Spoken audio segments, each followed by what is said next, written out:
ನಿಶುಂಭನಿಗೆ ಕರೆಯನ್ನು ಕೊಡುತ್ತಾನೆ. ಶುಂಭ ಅಣ್ಣನಾಗಿರತಕ್ಕಂಥವನು, ನಿಶುಂಭ ತಮ್ಮ.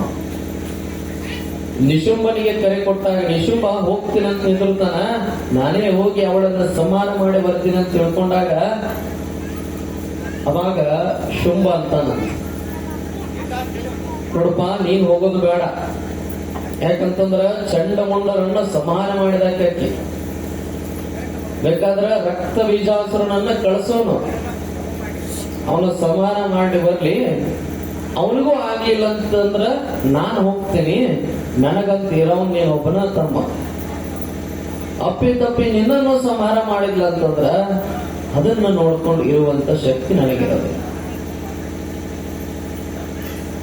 ಅದಕ್ಕ ಏನಂತಾನಂತಂದ್ರ ಹಿಂಗ್ ಹೇಳಿದಾಗ ನಿಶುಂಭ ಇಲ್ಲ, ನಾನು ಹೊಗೆ ಹೋಗ್ತೀನಿ, ನಾನು ಆ ದೇವಿಯನ್ನ ಸಂಹಾರ ಮಾಡಿನ ಮಾಡ್ತೀನಿ ಅಂತ ತಿಳ್ಕೊಂಡು ಹೇಳಿದಾಗ ನಿಶುಂಭ ಹೋಗ್ಲಿಕ್ಕೆ ತಯಾರಿಯನ್ನ ನಡೆಸ್ತಾರೆ.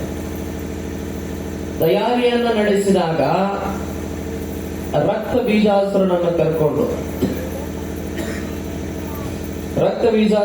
ಕರ್ಕೊಂಡು ಯುದ್ಧಕ್ಕೆ ಸನ್ನಿಧನಾಗಿ ಆ ತಾಯಿ ಇರತಕ್ಕಂತಹ ಹಿಮಾಚಲ ಪ್ರದೇಶ ಏನಿತ್ತು, ಆ ಹಿಮಾಚಲ ಪ್ರದೇಶಕ್ಕೆ ಇವರಿಬ್ರು ಕೂಡ ಹೋಗ್ತಾರೆ. ಹೋಗುವಂತ ಸಂದರ್ಭ ತಾಯಿ ನೋಡಿ ಖುಷಿಯನ್ನ ವ್ಯಕ್ತಪಡಿಸ್ತಾಳೆ. ದೇವತೆಗೆ ಈ ರಾಕ್ಷಸನ್ನ ಸಂಹಾರ ಮಾಡೋದಂದ್ರೆ ದೊಡ್ಡ ಖುಷಿ ಆಗಿತ್ತಂತ. ಅವಾಗ ಆ ದೇವಿ ಅಂತಿದ್ಲಂತ, ವಿಚಾರ ಮಾಡ್ತಿದ್ಲಂತ, ಬರ್ರಿ ಬರಾಕತ್ತೀರ, ನಿಮ್ಮನ್ನ ಸಂಹಾರ ಮಾಡಾಕ ನನ್ನ ಎಲ್ಲಾ ಆಯುಧಗಳಿಂದ ನಾನು ತಯಾರಾಗಿಬಿಟ್ಟಿದ್ದೀನಿ. ಎಲ್ಲ ದೇವಾನುದೇವತೆಗಳ ಕೂಡಿರುವ ಒಂದು ಚಿಚ್ಚಕ್ತಿ ಹಂಗ ಆಗ್ತದೋ ಹಂಗ ಎಲ್ಲ ದೇವಾನುದೇವತೆಗಳ ಶಕ್ತಿ ಯಾರಲ್ಲಿತ್ತು ಅಂತಂದ್ರ ಚಿಚ್ಚಕ್ತಿ ಅನಿಸ್ಕೊಂಡಿರ್ತಕ್ಕಂತಹ ಆ ದೇವಿಯ ಅವತಾರ ಏನು ತಾಳಿದ್ದಲ್ಲ, ಅವಳಲ್ಲಿ ಆ ಚಿಚ್ಚಕ್ತಿ ಅಂತಕ್ಕಂಥದ್ದು ಅಡುಗೆ ಕೊಡುತ್ತೆ ಬಿಟ್ಟಿತ್ತು. ಆ ನಿಟ್ಟಿನೊಳಗ ತಾಯಿ ಅಂತಿದ್ಲಂತ, ನೀವು ಬರ್ರಿ ನಿಮ್ಮನ್ನ ಸಂಹಾರ ಮಾಡಕ್ ನಾನು ರೆಡಿ ಇದೇನಂತ ತಿಳ್ಕೊಂಡು ವಿಚಾರ ಮಾಡುವಾಗ ಇವರ ಆಗಮನ ಆಗ್ತದೆ. ಆಗಮನ ಆಗಿ ರಕ್ತ ಬೀಜಾಸುರ ಏನದಲ್ಲ, ಮತ್ತು ಮೊದಲಿಗೆ ಸೈನಿಕರನ್ನ ಯುದ್ಧ ಮಾಡಕ್ ಹೋಗ್ಬೇಕು. ಯಾಕಂತಂದ್ರೆ ರಾಜರನ್ನ ರಕ್ಷಣೆ ಮಾಡ್ತಕ್ಕಂಥದ್ದು ಸೈನಿಕರ ಕರ್ತವ್ಯ. ಸೊ ಸೈನಿಕರ ಕರ್ತವ್ಯ ಆಗಿರೋದ್ರಿಂದ ಈ ರಕ್ತ ಬೀಜಾಸುರನನ್ನ ಮೊದಲಿಗೆ ಯುದ್ಧಕ್ಕೆ ಕಳಿಸ್ಕೊಡ್ತಾರೆ. ಯುದ್ಧಕ್ಕೆ ಕಳಿಸ್ತಾನೆ ರಕ್ತ ಬೀಜಾಸುರನನ್ನ. ರಕ್ತ ಬೀಜಾಸುರ ಹೋಗಿ ದೇವಿಗೆ ಶಪಥವನ್ನ ಮಾಡ್ತಾನಂತ, ನೀನ್ ಇದುವರೆಗೂ ಏನೋ ಚಂಡಮುಂಡರನ್ನಾಗಿರಬಹುದು, ಧೂಮ್ರಲೋಚನನ್ನಾಗಿರಬಹುದು, ಮಹಿಷಾಸುರನ್ನಾಗಿರಬಹುದು, ಬಿಡಾಲನನ್ನಾಗಿರಬಹುದು, ಇವರನ್ನೆಲ್ಲಾ ಸಂಹಾರ ಮಾಡಿದೆಯಲ್ಲ, ಇವರಿಗಿಂತ ದೊಡ್ಡ ಶಕ್ತಿ ನಾನಿದ್ದೀನಿ. ನನ್ನನ್ನು ಸಂಹಾರ ಮಾಡ್ಲಿಕ್ಕೆ ಆಗೋದಿಲ್ಲ ನಿನಗೆ. ಒಂದು ವೇಳೆ ಜರ ಕಡ್ತಾ ನನ್ನನ್ನ ನೀನು ಯಾವುದೇ ಶಸ್ತ್ರಗಳಿಂದ ಸಂಹರಿಸಲಿಕ್ಕೆ ಪ್ರಾರಂಭಿಸಿದಿ ಅಂತಂದ್ರ, ನೀನೇನಾದ್ರೂ ಯಾವುದೇ ಶಸ್ತ್ರವನ್ನು ನನ್ನ ಮೇಲೆ ಪ್ರಯೋಗ ಮಾಡಿದಿ ಅಂತಂದ್ರ ನನ್ನ ರಕ್ತದ ಕನಕನಗಳೇನವಲ್ಲ, ಮತ್ತು ಒಬ್ಬ ರಾಕ್ಷಸನ ಯಾರೇನೋ ಅವ್ರನ್ನ ಕಡಿದ್ರು ಅವರಲ್ಲಿರ್ತಕ್ಕಂಥ ರಕ್ತಗಳು ಬೆಳಿತಾವಲ್ಲ, ಹಂಗ ರಕ್ತ ಬೀಜಾಸುರ ಅಂತಿದ್ದಂತ ನನ್ನ ನೀನು ಜರ್ ಕಡ್ದ ಏನಾದ್ರೂ ಕಡದೆ ಅಂತಂದ್ರ ನನ್ನ ರಕ್ತದಿಂದ ಲಕ್ಷಾನುಗಟ್ಟಲೆ, ಒಂದು ರಕ್ತದ ಹನಿಯಿಂದ ಸುಮಾರು 1000ರಷ್ಟು ರಾಕ್ಷಸರು ಹುಟ್ಕೊಳ್ತಿದ್ರು. ವಿಚಾರ ಮಾಡಲು ಒಂದು ಡ್ರಾಪ್, ಒಂದು ಹನಿ ರಕ್ತದಿಂದ ಸುಮಾರು 1000ದಷ್ಟು ರಾಕ್ಷಸರು ಹುಟ್ಕೊಳ್ತಾರಂತಂದ್ರ ಅಲ್ಲಿ ಆ ಏನು ರಕ್ತ ಬೀಜಾಸುರ ಹೇಳ್ತಿದ್ದಂತ ತಾಯಿಗೆ ಏನಂತ, ನಿನ್ನನ್ನ ಕಡ್ದಿ ಅಂತಂದ್ರ ನನ್ನಿಂದ ಎಷ್ಟು ರಕ್ತ ಚೆಲ್ಲುತ್ತದೋ, ಎಷ್ಟು ರಕ್ತ ಈ ಭೂಮಿಗೆ ಬೀಳುತ್ತದೋ, ಭೂಮಿಗೆ ಬಿದ್ದಿರ್ತಕ್ಕಂಥ ರಕ್ತದ ಪ್ರತಿಫಲವಾಗಿ ಇಲ್ಲಿ ಮತ್ತೆ ರಕ್ತ ಬೀಜಾಸುರರು ಜನ್ಮ ತಾಳ್ತಾರೆ. ಎಷ್ಟು ರಕ್ತವನ್ನ ನೀನು ನನ್ನಿಂದ ಸುರಿಸ್ತೀಯಲ್ಲ ಅಷ್ಟು ಇಲ್ಲಿ ಭೂಮಿಗೆ ಬಿದ್ದು ರಕ್ತ ಬೀಜಾಸುರರು ಹುಟ್ಕೊಳ್ತಾರೆ ಅಂತ ತಿಳ್ಕೊಂಡು ಹೇಳಿದಾಗ ಆಗಲಿ ಅಂತ ತಿಳ್ಕೊಂಡು ದೇವಿ ಯುದ್ಧವನ್ನ ಪ್ರಾರಂಭ ಮಾಡ್ತಾಳೆ. ಯುದ್ಧವನ್ನ ಪ್ರಾರಂಭ ಮಾಡಿ ಅಲ್ಲಿರ್ತಕ್ಕಂತಹ ರಥಗಳನ್ನ, ಅಲ್ಲೇನೋ ಅವರ ಜೊತೆಗೆ ರಥಗಳು ಬಂದಿದ್ವಲ್ಲ, ಆ ರಥಗಳನ್ನ ಸಂಹಾರ ಮಾಡ್ಲಿಕ್ಕೆ ಪ್ರಾರಂಭ ಮಾಡುತ್ತಾಳೆ ದೇವಿ.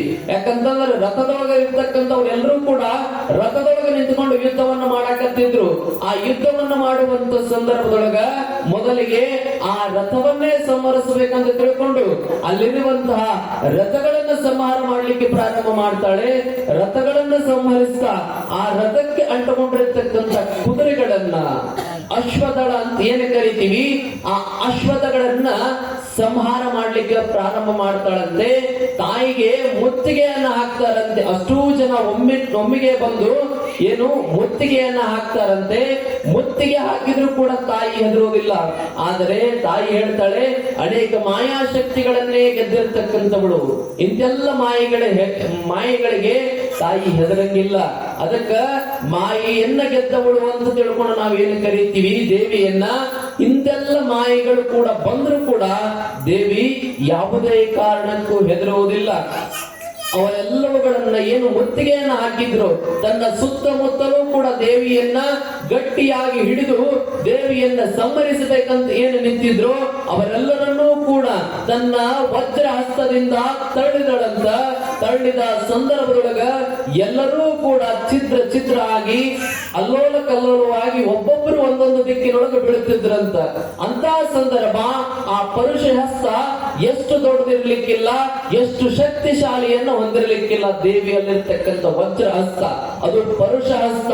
ಆ ಒಂದು ಪರುಷ ಹಸ್ತದಿಂದ ಅವರನ್ನ ಸಂಹರಿಸಬೇಕಂತ ತಿಳ್ಕೊಂಡು ನೋಡ್ರಿ, ಈ ಪರುಷ ಹಸ್ತ ಅಂತಕ್ಕಂಥದ್ದು ಬಹಳಷ್ಟು ಮುಖ್ಯವಾಗಿರ್ತಕ್ಕಂಥದ್ದು. ಪರುಷ ಹಸ್ತ ಅಂತ ಯಾಕೆ ಕರೀತಾರ ಅಂತಂದ್ರ ಅದು ತಪಸ್ಸಿನ ಪರಿಣಾಮ. ಯಾರು ಮಹಾತ್ಮರು ಶರಣರು ಅಂತಕ್ಕಂಥವರು ತಮ್ಮ ತಪಸ್ಸನ್ನ ಆಚರಣೆ ಮಾಡ್ತಾರೋ, ಯಾರು ದೇವಾನುದೇವತೆಗಳನ್ನ ಬಹಳಷ್ಟು ಭಕ್ತಿ ಭಾವದಿಂದ ಕಂಡು ಅವರಲ್ಲಿ ಸದಾವಕಾಲ ದೇವನಾಮ ಸ್ಮರಣೆಯೊಳಗೆ ತೊಡಗಿಡುತ್ತಾರೋ, ಆ ಒಂದು ಕಾರಣಕ್ಕಾಗಿ ಅವರು ಕೂಡ ನಾನು ಹೇಳಿದೆ ಮೊನ್ನೆ ತಾನೇ ಅಹಂ ಬ್ರಹ್ಮಾಸ್ಮಿ ಅಂತ ತಿಳ್ಕೊಂಡು ಶಂಕರಾಚಾರ್ಯರು ಹೇಳಿದ್ರು. ಅದು ಸುಮ್ಮನೆ ಅವರು ಹೇಳಿಲ್ಲ, ಶಂಕರರು ಹೇಳಿದಕ್ಕೆ ಕಾರಣ ಏನು ಅಂತಂದ್ರೆ ನಾವೇ ಬ್ರಹ್ಮನಾಗಿದ್ದೇವೆ, ನಮ್ಮನ್ನು ಹೊರತುಪಡಿಸಿ ಬ್ರಹ್ಮ ಬೇರಿಲ್ಲ ಅಂತ ತಿಳ್ಕೊಳ್ಳುವಂತ ಮಾತನ್ನ ಅದ್ವೈತದ ಪರಂಪರೆಯ ಉದ್ಧಾರಕ ನೆನೆಸ್ಕೊಂಡಿರತಕ್ಕಂತಹ ಶಂಕರಾಚಾರ್ಯ ಹೇಳಿದ್ರು. ಕಾರಣ ಏನು ಅಂತಂದ್ರೆ ಅಹಂ ಬ್ರಹ್ಮಾಸ್ಮಿ ಅಂದ್ರೆ ನಾನೇ ಬ್ರಹ್ಮ, ನಮ್ಮೊಳಗಿರ್ತಕ್ಕಂಥ ಆತ್ಮವೇ ಬ್ರಹ್ಮ. ಇದು ಜೀವಾತ್ಮ ಏನದಲ್ಲ, ಇದು ಭೂಮಿಗೆ ಬಂದ ತಕ್ಷಣ ಇದು ಜೀವಾತ್ಮ ಅನಿಸ್ಕೊಳ್ತದೆ. ಬರೋಕ್ಕಿಂತ ಮುಂಚೆ ಇದೇನಾಗಿತ್ತು, ಇದು ಕೂಡ ಪರಮಾತ್ಮವೇ ಆಗಿತ್ತು. ಪರಮಾತ್ಮನಿಂದ ಬೇರ್ಪಟ್ಟು ಈ ಭೂಮಿಗೆ ಬಂದು ಜೀವಾತ್ಮ ಆತು. ಜೀವಾತ್ಮ ಯಾಕಾತು ಅಂತಂದ್ರ ಮನಸ್ಸಿನೊಳಗೆ ಅನೇಕ ಕಲ್ಮಶಗಳು ಹುಟ್ಕೊಂಡು ಸಂಸಾರ ಅಂತಕ್ಕಂಥ ಭವಬಂಧನ ಹುಟ್ಕೊಂತು, ಆಸೆ ಆಕಾಂಕ್ಷೆಗಳಂತಕ್ಕಂಥ ಬಂಧನದೊಳಗೆ ಸಿಲುಕಾಗಿಕೊಂಡು ಆ ಒಂದು ಕಾರಣಕ್ಕಾಗಿ ಇದು ಜೀವಾತ್ಮ ಆಗಿ ಉಳಿತು. ಅದಕ್ಕ ಈ ಜೀವಾತ್ಮ ಹೋಗಿ ಮತ್ತೆ ಏನಾಗಬೇಕು, ಈ ಆತ್ಮ ಮತ್ತೆ ಪರಮಾತ್ಮನಾಗಬೇಕು. ಅದಕ್ಕೆ ಶಂಕರಾಚಾರ್ಯರು ಹೇಳ್ತಾರಲ್ಲ, ಮೊನ್ನೆ ನಾನು ನಿಮಗೆ ಒಂದು ಕಥೆಯನ್ನು ಹೇಳಿದೆ ಶಂಕರಾಚಾರ್ಯರ ಬಗ್ಗೆ. ರೈತರ ಹತ್ರ ಹೋಗಿರ್ತಾನೆ, ರೈತ ಕೇಳ್ತಾನೆ ಏನಂತ, ನೀವು ಹೇಳೋದು ಈ ಒಂದು ಬ್ರಹ್ಮೇವ ಸತ್ಯಂ ಜಗನ್ಮಿಥ್ಯ ಅಂತಂದ್ರೆ ಬ್ರಹ್ಮ ಸತ್ಯ ಜಗತ್ತು ಮಿಥ್ಯ ಅಂತಂದ್ರೆ ಈ ಜಗತ್ತು ಸುಳ್ಳು ಅನ್ನೋದಾಗಿತ್ತಂದ್ರೆ ನೀವು ಹೇಳ್ತಕ್ಕಂಥ ಮಾತು ಸುಳ್ಳಲ್ಲ ಅಂತ ತಿಳ್ಕೊಂಡು ಹೇಳಿದಾಗ ಶಂಕರಾಚಾರ್ಯ ಹೇಳ್ತಾರೆ, ಅದನ್ನ ಬಹಳ ವಿವರವಾಗಿ ವಿಸ್ತಾರವಾಗಿ ಹೇಳ್ತಾರೆ. ಏನಂತಂದ್ರ ಮೊದಲಿಗೆ ನಾವೆಲ್ಲರೂ ಕೂಡ ದ್ವೈತ ಪರಂಪರೆಯನ್ನೇ ಅನುಸರಿಸುವಂತವರಾಗಿರ್ತೀವಿ. ದ್ವೈತ ಅಂದ್ರೆ ಎರಡು ಅಂತ, ಡ್ಯುಯಲಿಸಮ್ ಅಂತ ಏನ್ ಕರಿತೀವಿ, ಎರಡು ಅಂತ ಏನ್ ಕರಿತೀವಲ್ಲ, ಈ ಎರಡು ಬ್ರಹ್ಮನೂ ಸತ್ಯ ಜಗತ್ತೂ ಸತ್ಯ. ಈಗ ನಾವೆಲ್ಲರೂ ಕೂಡ ಆಚರಣೆ ಮಾಡ್ತಕ್ಕಂಥದ್ದು, ನಾವೆಲ್ಲ ವೀರಶೈವ ಲಿಂಗಾಯತರಾಗಿರ್ತಕ್ಕಂಥವರು ಶಕ್ತಿ ವಿಶಿಷ್ಟ ಅದ್ವೈತ ಎಲ್ಲವನ್ನೂ ಒಳಗೊಂಡಿರ್ತಕ್ಕಂಥದ್ದು. ಅದ್ವೈತವನ್ನ ನೋಡಿದ್ರೆ ಅದ್ವೈತ ಪರಂಪರೆಯಿಂದ ನೋಡಿದ್ರೆ ಅದ್ವೈತ ಅನಿಸ್ಕೊಳ್ತದ, ದ್ವೈತದಿಂದ ನೋಡಿದ್ರೆ ದ್ವೈತ ಅನಿಸ್ಕೊಳ್ತದ, ವಿಶಿಷ್ಟ ಅದ್ವೈತದಿಂದ ನೋಡಿದ್ರೆ ವಿಶಿಷ್ಟ ಅದ್ವೈತ ಅನಿಸ್ಕೊಳ್ತದ. ಆ ಒಂದು ಕಾರಣಕ್ಕೆ ಇದಕ್ಕೆ ಏನ್ ಹೆಸರಿಟ್ರು? ಶಕ್ತಿ ವಿಶಿಷ್ಟ ಅದ್ವೈತ ಅಂತ ತಿಳ್ಕೊಂಡು ಹೆಸರಿಟ್ರು. ಈ ಶಕ್ತಿ ವಿಶಿಷ್ಟ ಅದ್ವೈತವೂ ಕೂಡ ಹೇಳ್ತಕ್ಕಂಥದ್ದೊಂದೇ ಒಂದು ಮೋಕ್ಷದ ಹಾದಿಯನ್ನ. ಅದಕ್ಕೆ ಶಂಕರಾಚಾರ್ಯರು ಹೇಳಿದ್ರು ದ್ವೈತದಿಂದ ನಾವು ಅದ್ವೈತಕ್ಕೆ ಬರಬೇಕು. ಅಂದ್ರೆ ಇದೆಲ್ಲವೂ ಕೂಡ ಸುಳ್ಳು, ಇದೆಲ್ಲ ನಶ್ವರ, ಕೇವಲ ಪರಮಾತ್ಮನೊಂದೇ ಸತ್ಯ. ಈ ಆತ್ಮ ಕೊನೆಗೆ ಏನಾಗಬೇಕು? ಇದು ಪರಮಾತ್ಮನೇ ಆಗಬೇಕು ಅಂತ ತಿಳ್ಕೊಂಡು ಶಂಕರಾಚಾರ್ಯರು ಹೇಳಿದ್ರು. ಅದಕ್ಕೆ ಅವರು ಅದ್ವೈತ ಪರಂಪರೆಯನ್ನ ಹುಟ್ಟು ಹಾಕಿದ್ರು, ಅದ್ವೈತ ಪರಂಪರೆಯನ್ನ ಆಚರಣೆ ಮಾಡತಕ್ಕಂಥವರಾದ್ರು. ಆ ನಿಟ್ಟಿನೊಳಗ ನಮ್ಮ ಆತ್ಮನು ಕೂಡ ಏನಾಗಬೇಕು? ಪರಮಾತ್ಮನಾಗಬೇಕಾಗಿತ್ತು. ಅಂತಂದ್ರ ನಮ್ಮಲ್ಲಿರ್ತಕ್ಕಂಥ ದುಷ್ಟ ಗುಣಗಳನ್ನ ಸಂಹರಿಸಬೇಕು. ಆ ನಿಟ್ಟಿನೊಳಗೆ ಇಲ್ಲಿ ಹೇಳ್ತಾಳ ಅಲ್ಲ ದೇವಿ, ಒಂದೇ ಆಗಿರ್ತಕ್ಕಂತಹ ಈ ಒಂದು ಅಶ್ವದಳಗಳನ್ನ ಸಂಹರಿಸಲಿಕ್ಕೆ, ಈ ಒಂದು ರಥಗಳನ್ನ ಸಂಹರಿಸ್ತಾ ಅಲ್ಲಿರ್ತಕ್ಕಂತಹ ಗಜಪಡೆಗಳನ್ನ ಸಂಹಾರ ಮಾಡ್ತಾ ಬಂದು ಆ ಗಜಪಡೆಗಳನ್ನ ಸಂಹರಿಸಿ ಕೊನೆಗೆ ಅಲ್ಲಿರ್ತಕ್ಕಂಥ ಎಲ್ಲ ಸೈನ್ಯವನ್ನ ಸಂಹರಿಸ್ತಾ ಬಂದು ತನ್ನ ಕೈಯಲ್ಲಿರ್ತಕ್ಕಂತಹ ಖಡ್ಗದಿಂದ, ತನ್ನ ಕೈಯಲ್ಲಿರ್ತಕ್ಕಂಥ ಪರುಷ ಹಸ್ತದಿಂದ. ಪರುಷ ಹಸ್ತ ಅಂತ ಹೇಳಿದ್ನಲ್ಲ, ಯಾಕಂತಂದ್ರ ಅವರು ತಪಸ್ವಿಗಳಾಗಿರ್ತಕ್ಕಂಥವ್ರು, ಮಹಾತ್ಮರನಿಸ್ಕೊಂಡಿರ್ತಕ್ಕಂಥವರು, ಸದಾವಕಾಲ ಅವರು ಈ ಬ್ರಹ್ಮ ಮಾತ್ರ ಸತ್ಯ ಅನ್ನುವಂತ ಭಾವವನ್ನು ಒಳಗೊಂಡಿರ್ತಕ್ಕಂಥವರು. ಆ ಒಂದು ನಿಟ್ಟಿನೊಳಗ ಅವರ ತಪಸ್ಸಿನ ತತ್ಪರಿಣಾಮವಾಗಿ ಅವರ ಕೈಗಳು ಪರುಷ ಹಸ್ತ ಅನ್ನಿಸ್ಕೊಂಡು ಬಿಟ್ಟಿರ್ತಾವ. ಆ ಹಸ್ತದಿಂದ ಇವತ್ತು ಇವನನ್ನ ಸಂಹಾರ ಮಾಡ್ಬೇಕಂದ್ರೂ ಕೂಡ ಆ ಹಸ್ತ ಅಷ್ಟು ಶಕ್ತಿಯನ್ನು ಹೊಂದಿರತಕ್ಕಂಥದ್ದಾಗಿರ್ತದ. ಇವತ್ತು ಇವನ ವೃದ್ಧಿ ಆಗಬೇಕು, ಇವನ ಬೆಳವಣಿಗೆ ಆಗಬೇಕಂತಂದ್ರೆ ಆ ಪರುಷ ಹಸ್ತದಿಂದ ಆಶೀರ್ವಾದವನ್ನ ಮಾಡಿದ್ರೆ ಸಾಕು, ಅದು ಏನಾಗ್ತದ? ಅವನ ಜೀವನ ಉದ್ಧಾರ ಆಗಿ ಬಿಡುತ್ತದ. ಈ ಜಗತ್ತಿನೊಳಗ ಅನೇಕ ಜನ ದಾರ್ಶನಿಕರಾಗಿ ಹೋದ್ರು, ಅನೇಕ ಜನ ಶರಣರು, ಸಂತರು, ಮಹಾಂತರನ್ನಿಸ್ಕೊಂಡು ಹೋಗಿ ಹೋದ್ರು. ಅವರಲ್ಲಿ ಇರ್ತಕ್ಕಂಥ ಹಸ್ತ ಎಂತದ್ದಾಗಿತ್ತು ಅಂತಂದ್ರ ಅದು ಪರುಷ ಹಸ್ತ ಆಗಿತ್ತು. ಯಾಕಂತಂದ್ರೆ ಬೇಡಿದವರಿಗೆ ಬೇಡಿದ್ದನ್ನ ಕರುಣಿಸ್ತಕ್ಕಂತಹ ಏಕೈಕ ಶಕ್ತಿ ಅವರಲ್ಲಿ ಒಳಗೊಂಡಿತ್ತು. ಇವತ್ತು ಯಾರು ಕೇಳಿದ್ರಲ್ಲೋ ಗೊತ್ತಿಲ್ಲ, ನಮ್ಮ ಗವಾಯಿಗಳು ಒಂದು ಸಂಗೀತವನ್ನು ಹಾಡಿದ್ರು. ಯಾರ ಬಗ್ಗೆ ಅಂತಂದ್ರೆ ಕಲಬುರಗಿಯ ಶರಣ ಬಸವೇಶ್ವರರ ಬಗ್ಗೆ. ಕೋಟಿ ಗೊಬ್ಬ ಶರಣ ಅಂತ ತಿಳ್ಕೊಂಡು ಬರೋದ್ರ ಅವ್ರ ಬಗ್ಗೆ. ಅಂತಹ ಮಹಾತ್ಮರಣಿಸ್ಕೊಂಡಿರ್ತಕ್ಕಂಥವ್ರು, ಶರಣ ತತ್ವವನ್ನ ಪಾಲನೆ ಮಾಡ್ತಾ ಬಂದಿರತಕ್ಕಂಥವರು, ದಾಸೋಹದ ನಿಧಿಯೇ ಅನಿಸ್ಕೊಂಡಿರ್ತಕ್ಕಂಥವರು. ಅಂತಹ ಕಲಬುರಗಿ ಶರಣ ಬಸವೇಶ್ವರರಿಗೆ ತಮ್ಮ ಊರೊಳಗಿರ್ಬೇಕಾದಂತ ಸಂದರ್ಭದೊಳಗ ಅವರ ಅಣ್ಣನಿಗೆ ಮತ್ತೆ ಇವರಿಗೆ ಆಸ್ತಿ ಪಾಲ್ ಮಾಡ್ತಾರಂತ. ಆಸ್ತಿ ಪಾಲ್ ಮಾಡಿದಾಗ ತಮ್ಮ ಚಲೋ ಚಲೋ ಚಲೋ ಹೊಲ ಎಲ್ಲ ತಗೊಳ್ತಿದ್ದಂತ. ತಮ್ಮ ಚಲೋ ಚಲೋ ಹೊಲ ತಗೋತಿದ್ದಂತ ಇವರು ಏನ್ ಬಿಡಪ್ಪ, ಎಲ್ಲ ಭಗವಂತ ಕೊಟ್ಟಿದ್ದು, ಯಾವ್ದಾದ್ರೂ ಒಪ್ಪಿಗೆ ಬೆಳೆನೇ ಬಾರದೇ ಇರತಕ್ಕಂತಹ ಒಂದು ಕಲ್ಲು ಭೂಮಿಯನ್ನ ಇವರ ಪಾಲಿಗೆ ಬರ್ತಿತ್ತಂತ. ಅಂತ ಸಂದರ್ಭದೊಳಗೆ ಏನೇ ಆಗ್ಲಿ ಅಂತ ತಿಳ್ಕೊಂಡು ಅದೇ ಕಲ್ಲು ಭೂಮಿಯೊಳಗ ಬೆಳೆಯನ್ನ ಬೆಳೆದ್ರಂತ. ಆ ಕಲ್ಲು ಭೂಮಿಯೊಳಗ ಎಂದೂ ಕೂಡ ಬೆಳೆ ಬಂದಿರ್ಲಿಲ್ಲ. ಆ ಒಂದು ಸಂದರ್ಭದೊಳಗ ಅಂತ ಕಲ್ಲು ಭೂಮಿ ಇವ್ರ ಪಾಲಿಗೆ ಬಂದಿತ್ತಲ್ಲ, ಇವ್ರಿಗೆ ಏನ್ ಹಂಬಲಿತ್ತು? ಸಮಾಜದ ಸೇವೆಯನ್ನ ಮಾಡಬೇಕು, ಸಮಾಜಕ್ಕ ದಾಸೋಹದ ಪರಿಕಲ್ಪನೆಯನ್ನು ಕೊಡಬೇಕು.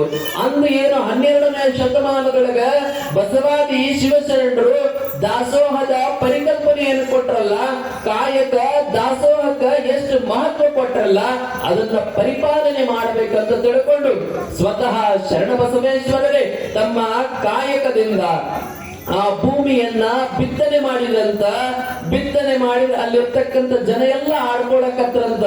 ಏನಂತಂದ್ರ ಇಂತಹ ಕಲ್ಲು ಭೂಮಿಯೊಳಗ, ಬರಡು ಭೂಮಿಯೊಳಗ ಬೆಳೆಯನ್ನ ಬಿತ್ತಿದ್ರ ಬೆಳೆ ಬರಲಿಕ್ಕೆ ಸಾಧ್ಯ ಏನಂತ ತಿಳ್ಕೊಂಡು ಅನೇಕ ಜನ ಆಡ್ಕೊಂಡ್ರಂತ. ಅಂತಹ ಸಂದರ್ಭದೊಳಗ ಯಾರೇನಂದ್ರೂ ಕೂಡ ತಲೆಯನ್ನ ಕೆಡಿಸಿಕೊಳ್ಳದೆ ಕಲಬುರಗಿಯ ಶರಣ ಬಸವೇಶ್ವರರಾಗಿರ್ತಕ್ಕಂಥವರು ಅಲ್ಲಿ ಬಿತ್ತನೆಯನ್ನ ಮಾಡಿದ್ರಂತ. ಬಿತ್ತನೆ ಮಾಡಿದ್ರು, ಅಲ್ಲಿ ಎಂದೂ ಕೂಡ ಅಷ್ಟು ಇಳುವರಿ ಬಂದಿರಲಿಲ್ಲ. ಅಂತಹ ಸಂದರ್ಭದೊಳಗ ಅವರು ಬಿತ್ತನೆ ಮಾಡಿರ್ತಕ್ಕಂಥ ಸಂದರ್ಭ ಆ ವರ್ಷ ಇಡೀ ಊರೊಳಗೆ ಯಾರ ಹೊಲದಲ್ಲೂ ಕೂಡ ಅಷ್ಟು ಬೆಳೆ ಬಂದಿರಲಿಲ್ಲಂತ. ಅಷ್ಟು ದೊಡ್ಡ ಬೆಳೆಯನ್ನ ಬೆಳೆದಿರತಕ್ಕಂಥವರು ಕಲಬುರಗಿಯ ಶರಣಬಸವೇಶ್ವರರು. ಕಾರಣ ಅಲ್ಲಿ ಏನೂ ಇರಲಿಲ್ಲ. ಬರಡಾದ ಭೂಮಿಯೊಳಗ ಬೆಳೆಯನ್ನ ಬೆಳೆಯುವಂತ ಶಕ್ತಿ ಅದು ಮಹಾತ್ಮರಲ್ಲಿ ಇರ್ತದ, ಅದು ಅವರ ಪರುಷ ಹಸ್ತದಲ್ಲಿರ್ತದ ಅಂತಕ್ಕಂಥದ್ದು ನಾವು ತಿಳ್ಕೊಳ್ಬೇಕು.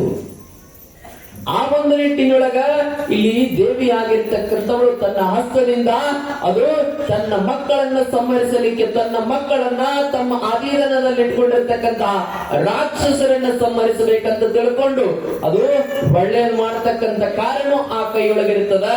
ದುಷ್ಟರನ್ನ ಸಂಹರಿಸುವಂತ ಶಕ್ತಿಯು ಆ ಕೈಯೊಳಗಿರ್ತದ. ಆ ಒಂದು ನಿಟ್ಟಿನೊಳಗ ಇಲ್ಲಿ ದೇವಿಯಾಗಿರ್ತಕ್ಕಂಥವಳು ಆ ಒಂದು ರಕ್ತ ಬೀಜಾಸುರನನ್ನು ಸಂಹಾರ ಮಾಡಬೇಕಂತ ತಿಳ್ಕೊಂಡು ಆ ಎಲ್ಲ ಸೈನ್ಯವನ್ನು ಸಂಹಾರ ಮಾಡುತ್ತಾ ಬರ್ತಾ ಇದ್ದಂತ ಕೊನೆಗೆ ರಕ್ತ ಬೀಜಾಸುರನನ್ನ ಸಂಹಾರ ಮಾಡಬೇಕಂತ ತಿಳ್ಕೊಂಡು ತಯಾರಿ ಮಾಡಕತ್ತಿದ್ಲು. ಒಂದು ಸರಿ ಆ ಒಂದು ರಕ್ತ ಬೀಜಾಸುರನನ್ನ ಆ ಚಾಕುವಿನಿಂದ ಹಿರಿದಂತ ನಂತರದೊಳಗೆ ಏನಾಗ್ತದಂತಂದ್ರ ಅಲ್ಲೇನು ರಕ್ತದ ಕಣಕಣಗಳು ಬೀಳಲಿಕ್ಕೆ ಪ್ರಾರಂಭ ಮಾಡಿದ್ವಲ್ಲ, ರಕ್ತದ ಕಣಕಣಗಳು ಬೀಳಲಿಕ್ಕೆ ಪ್ರಾರಂಭ ಆಯ್ತಲ್ಲ, ರಕ್ತದ ಕಣ ಬೀಳಲಿಕ್ಕೆ ಪ್ರಾರಂಭ ಆಯ್ತು. ಸುಮಾರು 1000 ರಾಕ್ಷಸರು ಅಲ್ಲಿ ಜನ್ಮ ತಾಳಲಿಕ್ಕೆ ಪ್ರಾರಂಭ ಆಯ್ತು. ಒಂದು ಹನಿ ರಕ್ತ ಬಿದ್ರ 1000ದಷ್ಟು ರಾಕ್ಷಸರು ಉಟ್ಕೊಳ್ತಾ ಇದ್ರು. ಹೆಂಗೆ ದೇವಿ ಆ ಒಂದು ರಕ್ತ ಬೀಜಾಸುರನನ್ನ ಹೊಡಿತಾಳೋ ಆ ನಿಟ್ಟಿನೊಳಗ ಹೊಡೆದಂಗ ರಕ್ತ ಹೆಂಗ ಬೆಳೆ ಭೂಮಿಗೆ ಚಾಚಲಿಕ್ಕೆ ಪ್ರಾರಂಭ ಆಯ್ತು.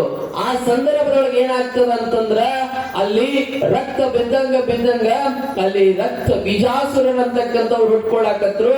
ಸುಮಾರು ಕೋಟ್ಯಾನು ಕೋಟಿ ರಾಕ್ಷಸರು ಅಲ್ಲಿ ರಕ್ತ ಬೀಜಾಸುರನ್ನು ಹುಟ್ಕೊಂಡ್ರು. ಆ ಸಂದರ್ಭದೊಳಗ ದೇವಿ ವಿಚಾರ ಮಾಡ್ತಾಳಂತ, ಹಿಂಗ ಇವರನ್ನ ಸಂಹರಿಸ್ತಾ ಹೋದಂಗೆಲ್ಲ ಇವರನ್ನ ಸಂಹಾರ ಮಾಡ್ತಾನೆ ಹೋಗ್ಬೇಕಾಗತ್ತ. ಸುಮಾರು ಒಬ್ಬ ರಕ್ತ ಬೀಜಾಸುರನ್ನ ಕೊಂದ ಮೇಲೆ ಅಲ್ಲಿ ಅನೇಕ ಜನ ರಾಕ್ಷಸರು ಹುಟ್ಟಿದ್ರು. ಆ ರಾಕ್ಷಸರನ್ನ ಏನು ಸಂಹಾರ ಮಾಡ್ತಿದ್ಲಲ್ಲ ದೇವಿ, 1000 ರಾಕ್ಷಸರು ಹುಟ್ಕೊಂಡಿದ್ರು. ಆ 1000 ರಾಕ್ಷಸರನ್ನ ಸಂಹಾರ ಮಾಡಂತೆ ಮತ್ತು 10,000 ರಾಕ್ಷಸರು ಹುಟ್ಕೊಳಕತ್ರಂತ. 10,000 ಸಂಹಾರ ಮಾಡಿದ್ರೆ ಕೋಟ್ಯಾನು ಕೋಟಿ ರಾಕ್ಷಸರು ಹುಟ್ಕೊಳಕತ್ರಂತ. ಇಲ್ಲಿ ಹಿಂಗ ಮಾಡಿದ್ರೆ ಕೆಲಸ ಆಗಂಗಿಲ್ಲ, ಇವರನ್ನ ಒಂದು ದಾರಿಗೆ ತರಬೇಕು, ಇವರನ್ನ ಹಿಂಗಾದ್ರೂ ಮಾಡಿ ಸಂಹಾರ ಮಾಡಬೇಕಂತ ತಿಳ್ಕೊಂಡು ದೇವಿ ಇಡೀ ಭೂಮಿಗೆ ಮತ್ತು ಇಡೀ ಆಕಾಶಕ್ಕೆ ಒಂದೇ ರೂಪ ತಾಳುವ ಹಾಗೆ ನೋಡ್ರಿ. ಆಕಾಶ ಭೂಮಿ ಏಕ ಆದಾಗ ಹೆಂಗ ಕಾಣ್ತದಲ್ಲ, ಆಕಾಶ ಭೂಮಿ ಒಟ್ಟಿಗೆ ಸೇರಿದಾಗ ಹೆಂಗ ಕಾಣ್ತದಲ್ಲ, ಹಂಗ ದೇವಿ ಇಡೀ ಭೂಮಿಯಿಂದ ಹಿಡಿದು ಆಕಾಶದವರೆಗೆ ಸುಮಾರು ಚದರ ಮಿಲಿಯನ್ ಕಿಲೋಮೀಟರ್ಗಳಷ್ಟು ಡಿಫರೆನ್ಸ್ ಇದೆ ಭೂಮಿಗೂ ಆಕಾಶಕ್ಕೂ. ಅಂತಹ ಭೂಮಿಗೂ ಮತ್ತು ಆಕಾಶಕ್ಕೂ ಏಕನಾಗಿರ್ತಕ್ಕಂಥವಳು ಏಕನಾಗಿ ನಿಂತ್ಕೊಂಡು ದೇವಿ ನಿಂತ್ಕೊಂಡು ಏನು ಮಾಡ್ತಾಳೆ ಅಂತಂದ್ರೆ ಇವರನ್ನ ಸಂಹಾರ ಮಾಡ್ಬೇಕಂತ ತಿಳ್ಕೊಂಡು ನಾಲಿಗೆಯನ್ನ ಹೊರಗೆ ಚಾಚ್ತಾಳೆ. ಆ ನಾಲಿಗೆ ಮೇಲೆ ಬಿದ್ರ ಅಲ್ಲಿ ರಕ್ತ ಭೂಮಿಗೆ ಬಿದ್ದಂಗ ಆಗಂಗಿಲ್ಲ, ಅದು ನಾಲಿಗೆ ಮೇಲೆ ಬೀಳ್ತದ. ನಾಲಿಗೆ ಮೇಲೆ ಬಿದ್ರೆ ಇವರೇ ರಾಕ್ಷಸರು ಉಟ್ಕೊಳ್ಳಿಕ್ಕೆ ಸಾಧ್ಯ. ನಾಲಿಗೆ ಮೇಲೆ ಬಿದ್ದಿರ್ತಂತ ರಕ್ತವನ್ನ ಘಟನೆ ಕುಡಿಯಲಿಕ್ಕೆ ಇದಾಗ್ತದಂತ ತಿಳ್ಕೊಂಡು ಆ ದೇವಿ ಏನ್ ಮಾಡ್ತಾಳೆ ಅಂತಂದ್ರೆ ನಾಲಿಗೆಯನ್ನ ಬದಿಭಾಗದೊಳಗೆ ಚಾಚಿ ಆ ಏನು ರಕ್ತ ಬೀಜಾಸುರರಂತ ಏನಿದ್ರಲ್ಲ ಆ ರಕ್ತ ಬೀಜಾಸುರರಿಂದ ಹುಟ್ಕೊಂಡಿರ್ತಕ್ಕಂಥ ರಾಕ್ಷಸರು ಏನಿದ್ರಲ್ಲ ಅವರೆಲ್ಲರನ್ನ ಏಕಕಾಲದೊಳಗ ನೋಡ್ರಿ, ಈ ಭೂಮಿ ಎಷ್ಟದಲ್ಲ ಇಡೀ ಭೂಮಿಗೆ ಆಗುವಷ್ಟು ನಾಲಿಗೆಯನ್ನ ಚಾಚಿದ್ಲಂತ ತಾಯಿ. ಎಷ್ಟು ರೋಡದಲ್ಲಿಕ್ಕಿಲ್ಲ ನಾಲಿಗೆ. ಅದಕ್ಕ ಜಗದಗಲ ಮುಗಿಲಗಲ ಮಿಗೆಯಗಲ ನಿಮ್ಮಗಲ ಪಾತಾಳದಿಂದ ತತ್ತ ನಿಮ್ಮ ಶ್ರೀಚರಣ, ಬ್ರಹ್ಮಾಂಡದಿಂದ ತತ್ತ ನಿಮ್ಮ ಮಣಿಮುಕುಟ, ಅಗಮ್ಯ ಅಗೋಚರ ಅಪ್ರತಿಮ ಲಿಂಗವೇ ಎನ್ನ ಕರಸ್ಥಳಕ್ಕೆ ಬಂದು ಚುಳುಕಾದಿರಯ್ಯ ಅಂತ ತಿಳ್ಕೊಂಡು ಅಕ್ಕಮಹಾದೇವಿ ಬರೀತಾರೆ. ಜಗತ್ತಿನಾದ್ಯಂತ ಎಲ್ಲೆಲ್ಲಿಯೂ ಕೂಡ ಭಗವಂತ ಪಸರಿಸಿಕೊಂಡಿರುತ್ತಾನೆ. ಭಕ್ತ ಪ್ರಹ್ಲಾದ ನೆನೆಸ್ಕೊಂಡಿರ್ತಕ್ಕಂಥವನು, ಅವನ ದೃಷ್ಟಾಂತವನ್ನು ತಾವೆಲ್ಲರೂ ಕೂಡ ಕೇಳಿದಿರಿ. ಭಕ್ತ ಪ್ರಹ್ಲಾದನ ವಿಚಾರವನ್ನು ಕೇಳಿದಿರಿ. ಅವನು ಎಲ್ಲೆಲ್ಲಿಯೂ ಭಗವಂತನಿದ್ದಾನೆ ಅಂತ ತಿಳ್ಕೊಂಡು ಹೇಳ್ತಾ ಇದ್ದ. ಕಾರಣ ನಾವು ನಂಬಬೇಕು ಭಗವಂತನಲ್ಲೇ, ನಂಬಿಕೆಯನ್ನಿಡಬೇಕು. ಇಲ್ಲಿ ಇದಾನಪ್ಪ ಅಂತ ತಿಳ್ಕೊಂಡು ನಂಬಿಕೆಯನ್ನಿಡಬೇಕು. ಭಗವಂತ ಜಗತ್ತಿನಾದ್ಯಂತ ಎಲ್ಲೆಲ್ಲೂ ಕೂಡ ಪಸರಿಸಿ ಬಿಟ್ಟಿದ್ದಾನೆ. ಈಗ ಒಂದು ಪುರಾಣದೊಳಗೆ ಒಬ್ರು ಬಹಳ ತತ್ವಜ್ಞಾನಿಗಳು ಇದು ಭಗವಂತ ಎಲ್ಲದಾನ ಅಂತ ಹೇಳೋದು ದೊಡ್ಡ ತಪ್ಪಾಗ್ತದೆ. ಯಾಕಂದ್ರೆ ಒಬ್ರು ತತ್ವಜ್ಞಾನಿಗಳು ಬಹಳ ಚಂದ ಪುರಾಣ ಹೇಳೋರು. ಅವ್ರು ಏನ್ ಮಾಡಿದ್ರು ಅಂತಂದ್ರ ಊರೊಳಗೆ ಪುರಾಣಕ್ಕೆ ಹೋಗಿದ್ರು. ಪುರಾಣಕ್ಕೆ ಹೋದಂತ ಸಂದರ್ಭದೊಳಗ ಹಿಂಗ ಪುರಾಣ ಹೇಳಕತ್ತಿದ್ರು. ಹೇಳುವಂತ ಸಂದರ್ಭ ದೇವರನ್ನ ವರ್ಣನೆ ಮಾಡಕತ್ತಿದ್ರು. ಜಗದಗಲ ಮುಗಿಲಗಲ ಮಿಗೆಯಗಲ ಎಲ್ಲರೂ ಇದ್ದಾರೆ ದೇವರು. ಆ ಒಂದು ಕಾರಣಕ್ಕಾಗಿ ಎಲ್ಲವೂ ಕೂಡ ದೇವತ್ವದ ಸ್ವರೂಪ. ಭೂಮಿ, ಆಕಾಶ, ನೀರು, ಅಗ್ನಿ ಇವೆಲ್ಲವೂ ಕೂಡ ದೇವರೇ. ಇಡೀ ಜಗತ್ತಿನಲ್ಲಿ ಏನದಲ್ಲ ಇದೆಲ್ಲವೂ ಕೂಡ ದೇವರು ಅಂತ ತಿಳ್ಕೊಂಡು ಹೇಳಿದ್ರು. ಅವಾಗ ಪುರಾಣ ಕೇಳಿರ್ತಕ್ಕಂಥ ಒಬ್ಬಕ್ಕೆ ಅಜ್ಜಿ, ಹಿಂಗ ನೀವ್ ಹೆಂಗ್ ಬಂದ್ ಕುಂತಿದ್ರಲ್ಲ, ಹಿಂಗ್ ಪುರಾಣ ಕೇಳಕ್ ಬರ್ತಿದ್ಲಕ್ಕೆ ಅಜ್ಜಿ. ಪುರಾಣ ಕೇಳಿ ಮರನೇ ದಿವಸ ಪುರಾಣಕ್ಕೆ ಬಂದಿದ್ಲಕ್ಕೆ. ಏನು ಹೇಳಿದ್ಲಲ್ಲ, ಪುರಾಣಕ್ಕೆ ಹೇಳಿದ್ರು ಅವ್ರು. ಪುರಾಣದಾಗ ಎಲ್ಲೆಲ್ಲೂ ಭಗವಂತ ಇದ್ದಾನೆ, ನೀವೇನು ಕೆಟ್ಟ ಕೆಲಸಗಳನ್ನ ಮಾಡಬಾರ್ದು ಅಂತ ತಿಳ್ಕೊಂಡು ಹೇಳಿದ್ರು. ಹೇಳಿದಾಗ ಈ ವಿಚಾರ ಮಾಡಿದ್ದು ಮನಿಯೊಳಗ ಕಸ ಹೊಡೆದ್ರು. ಕಸ ಹೊಡೆದು ಗುಂಪು ಹಾಕಿದ್ರು. ಕಸ ತುಂಬಿದ್ದು ಕಸದ ಮರದೊಳಗೆ. ಕಸ ತುಂಬ ಮರ ಇರ್ತದ. ಕಸ ತುಂಬಿದ್ದು ತುಂಬಿ ಇನ್ನೇನ ಕಸ ಒಗಿಬೇಕಂತ ತಿಳ್ಕೊಂಡು ಹೊಂಟಿದ್ಲು. ಅವಾಗ ನೆನಪಾತ್ರ ವಚನ ಏನ್ ಹೇಳಿದ್ರು? ದೇವ್ರು ಎಲ್ಲಾ ಕಡೆ ಅದನ್ನ ಕಸ ಇಲ್ಲ. ನಿಮಗೂ ಪ್ರಶ್ನೆ ಬಂದಿರ್ತಾವ ಮತ್ತ, ಯಾಕಂದ್ರೆ ಕೇಳಂಗಿಲ್ಲ ಇಷ್ಟ. ದೇವ್ರ ಎಲ್ಲಾ ಕಡೆ ಅದನ್ನ ಕಸ ಒಗಿಬೇಡ ಅಂದಾರ. ನೀನ್ ಮಾಡೋದು ಸಾಂಗುಗಳ ಇವತ್ತು ಪುರಾಣಕ್ಕೆ ಹೋಗಿ ಹೆಂಗಿದ್ರು ಅಲ್ಲೇ ಕಸ ತಗೊಂಡ್ ಹೋದ್ರ ಅಂತ ವಿಚಾರ ಮಾಡಿ ಹಿಂಗ ಪುರಾಣ ಹೇಳಾಕತ್ತಿದ್ರು. ಪುರಾಣ ಹೇಳುವಂತ ಸಂದರ್ಭದೊಳಗ ಅವರು ಪುರಾಣ ಹೇಳಕತ್ತಿದ್ರು. ಪುರಾಣ ಹೇಳುವಾಗ ಬಂದು ಕೇಳಿದ್ಲಿಕ್ಕೆ ಯಾವ ಅಲ್ರಿಪ್ಪ ಸ್ವಾಮಿಗಳ ನಿನ್ನೆ ದಿವಸ ಪುರಾಣದಾಗ ಏನ್ ಹೇಳಿದ್ರಿ?